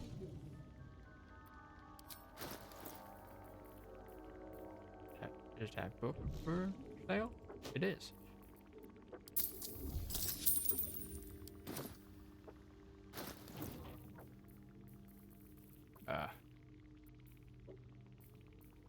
Shattered Seldarin. An excerpt from The Shattered Seldarin, produced by the Silver-Haired Knights for distribution in Illustre's temples. While some modern philosophers blame the fall of our people on infighting, Lolf's betrayal cannot be understated. Yes, it was the Drow's choice to believe her lie that Corellian Lorethian had turned from us, but they did not try to dissuade our ancestors of that belief, now did they? Corellian silence was a betrayal too. Records show that few comprehended the depths of Lolf's evil intentions. To be stolen from our homeland and have our bloodline split asunder was something only the most sadistic would agree to. Those cruel heralds became her first cultists. They sowed her seeds into the very foundation of Menzoberranzan, and that city has produced wicked fruit ever since. At the time of this writing, we remain at war. The Drow are not simply divided in two, we are fractured, entirely split along as many allegiances as we have cities. There are far too many brave and kind warriors putting blades to each other's throats. The Underdark has changed us for good. But perhaps when Lolf falls, the Seldarin faithful will be welcome in Corellian's halls again.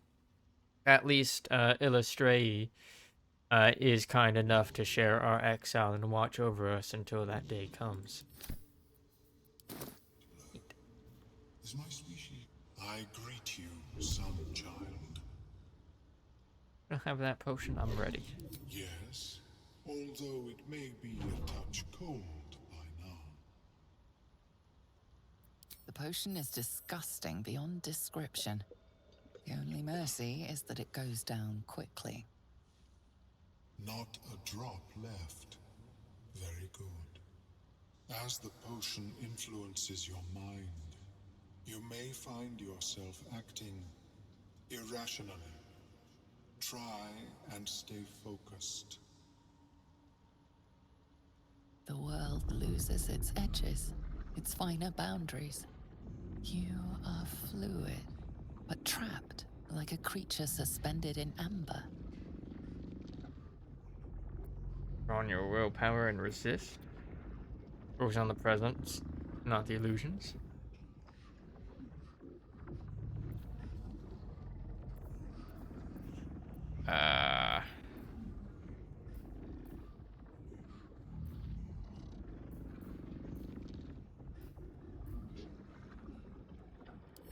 Actually want to know what my character sheets are. Character sheet. Okay. Same wisdom and int. Just put a little bit of a resistance on there.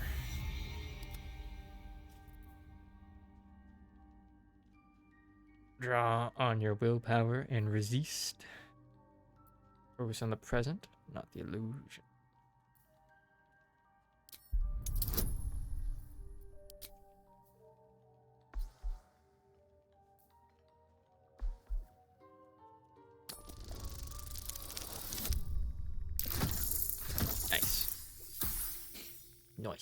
Nice. Dark holes bite at the edges of your vision, but the void cannot draw you in. The tadpole spasms, seizes. It's fighting the potion even harder than you are. Fear pierces your mind like knives of ice. The parasite digs deeper, as if it means to hollow out your skull. Wisdom. Drown out the tadpole by focusing on a tune. Resist the panic from within. Wall off your mind from the psionic seizure by focusing on a tune.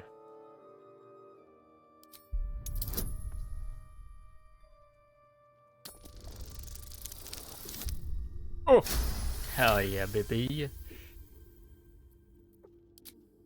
The cold blades lose their edge. You are stalwart, turning that tide of fear against itself. The parasite swells with power, more power than you have ever felt before. It surges and twists, lashing out against that which would dare to intrude. The Oh, parasite in your mind quiets, pleased with itself. Omeluum, are you well? That lava is like nothing I have ever observed before. Its power is unsettling. Project grow inside me. There's more power than ever. Such an outcome was not in my calculations. There is more to this being than mere stasis. I went through all this and the tadpole still lodged in my brain. What's next? Cutting off my own head? Lodge in my brain? Indeed. Although I may have another solution, albeit a temporary one. I possess a ring of mind shielding. It prevents elder brains from noticing my presence. It will not remove the lava, but it will limit its influence, both positive and negative. I would offer it as a gift, but in truth, the ring is priceless. Is there anything you could offer me in turn?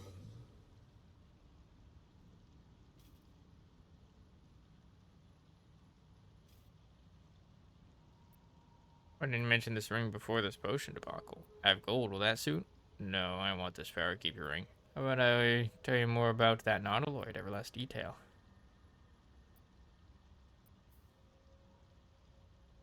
The Ballad of Brains, Brine Pools, and Balderdash. I kinda don't want the ring if, like, you know. Because removal seemed preferable to negation. And I must admit, I was curious to study the tadpole myself. Doesn't he need the thing, though? Does it protect him from the Elder Brains?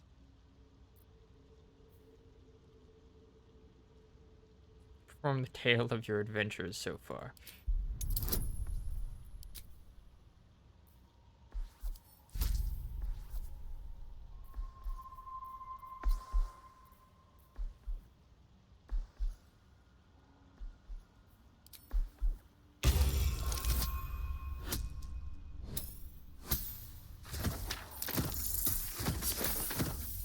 Now, how we can get this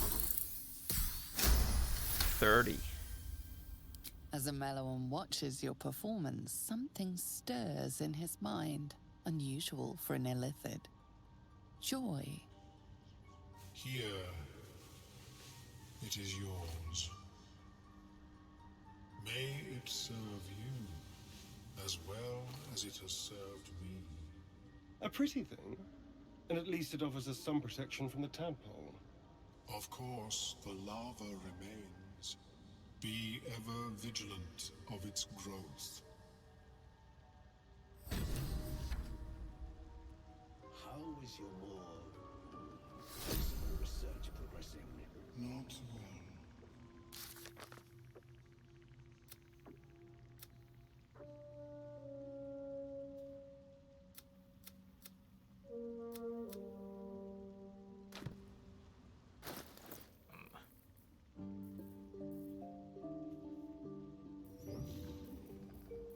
Where'd the ring go? Right there. Your advantage on the saving throws against Charmed.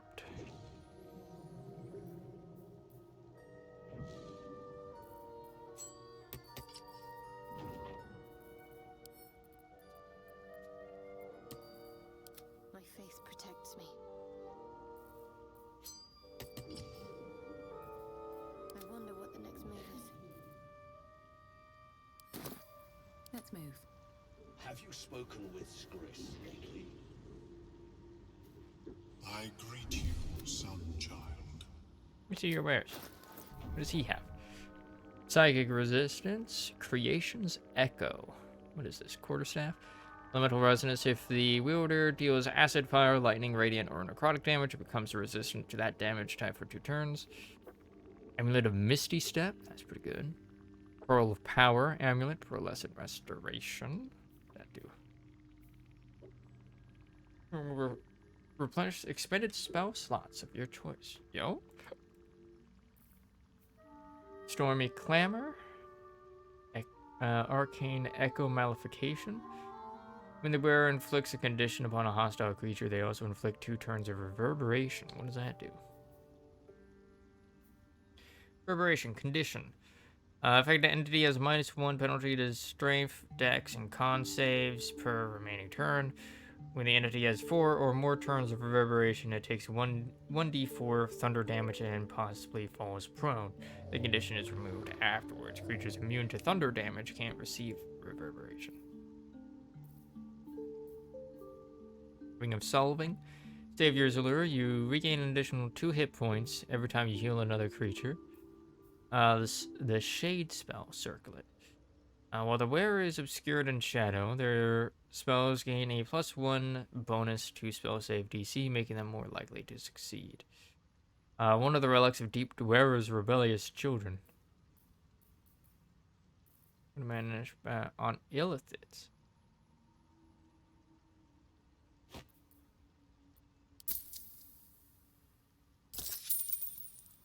May your travels be... If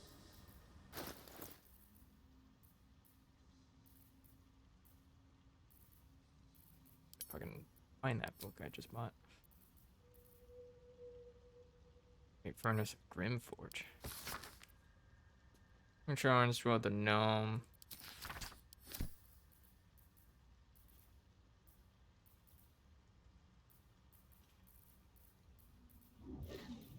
There it is. On Illithids. Volume 26. This tome is bound with deep rough leather with the head of a mind flayer carved deep into the hide. Many curious scholars have noted the Illithid's disdain for arcane magic, yet do not understand the reasons behind it.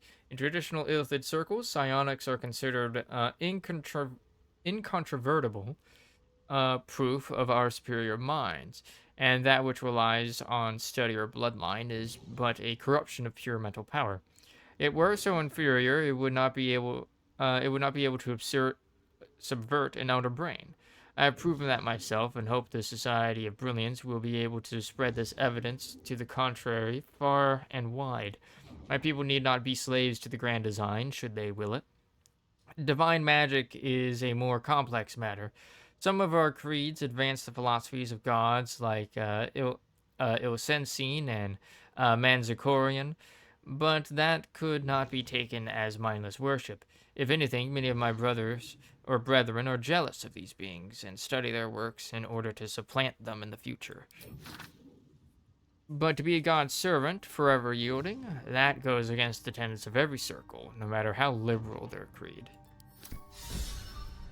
The Forbidden Arcane. Read Aurelium's notes on Illithid magic.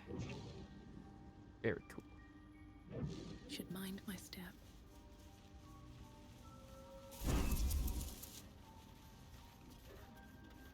The rot is cleansed. Yes.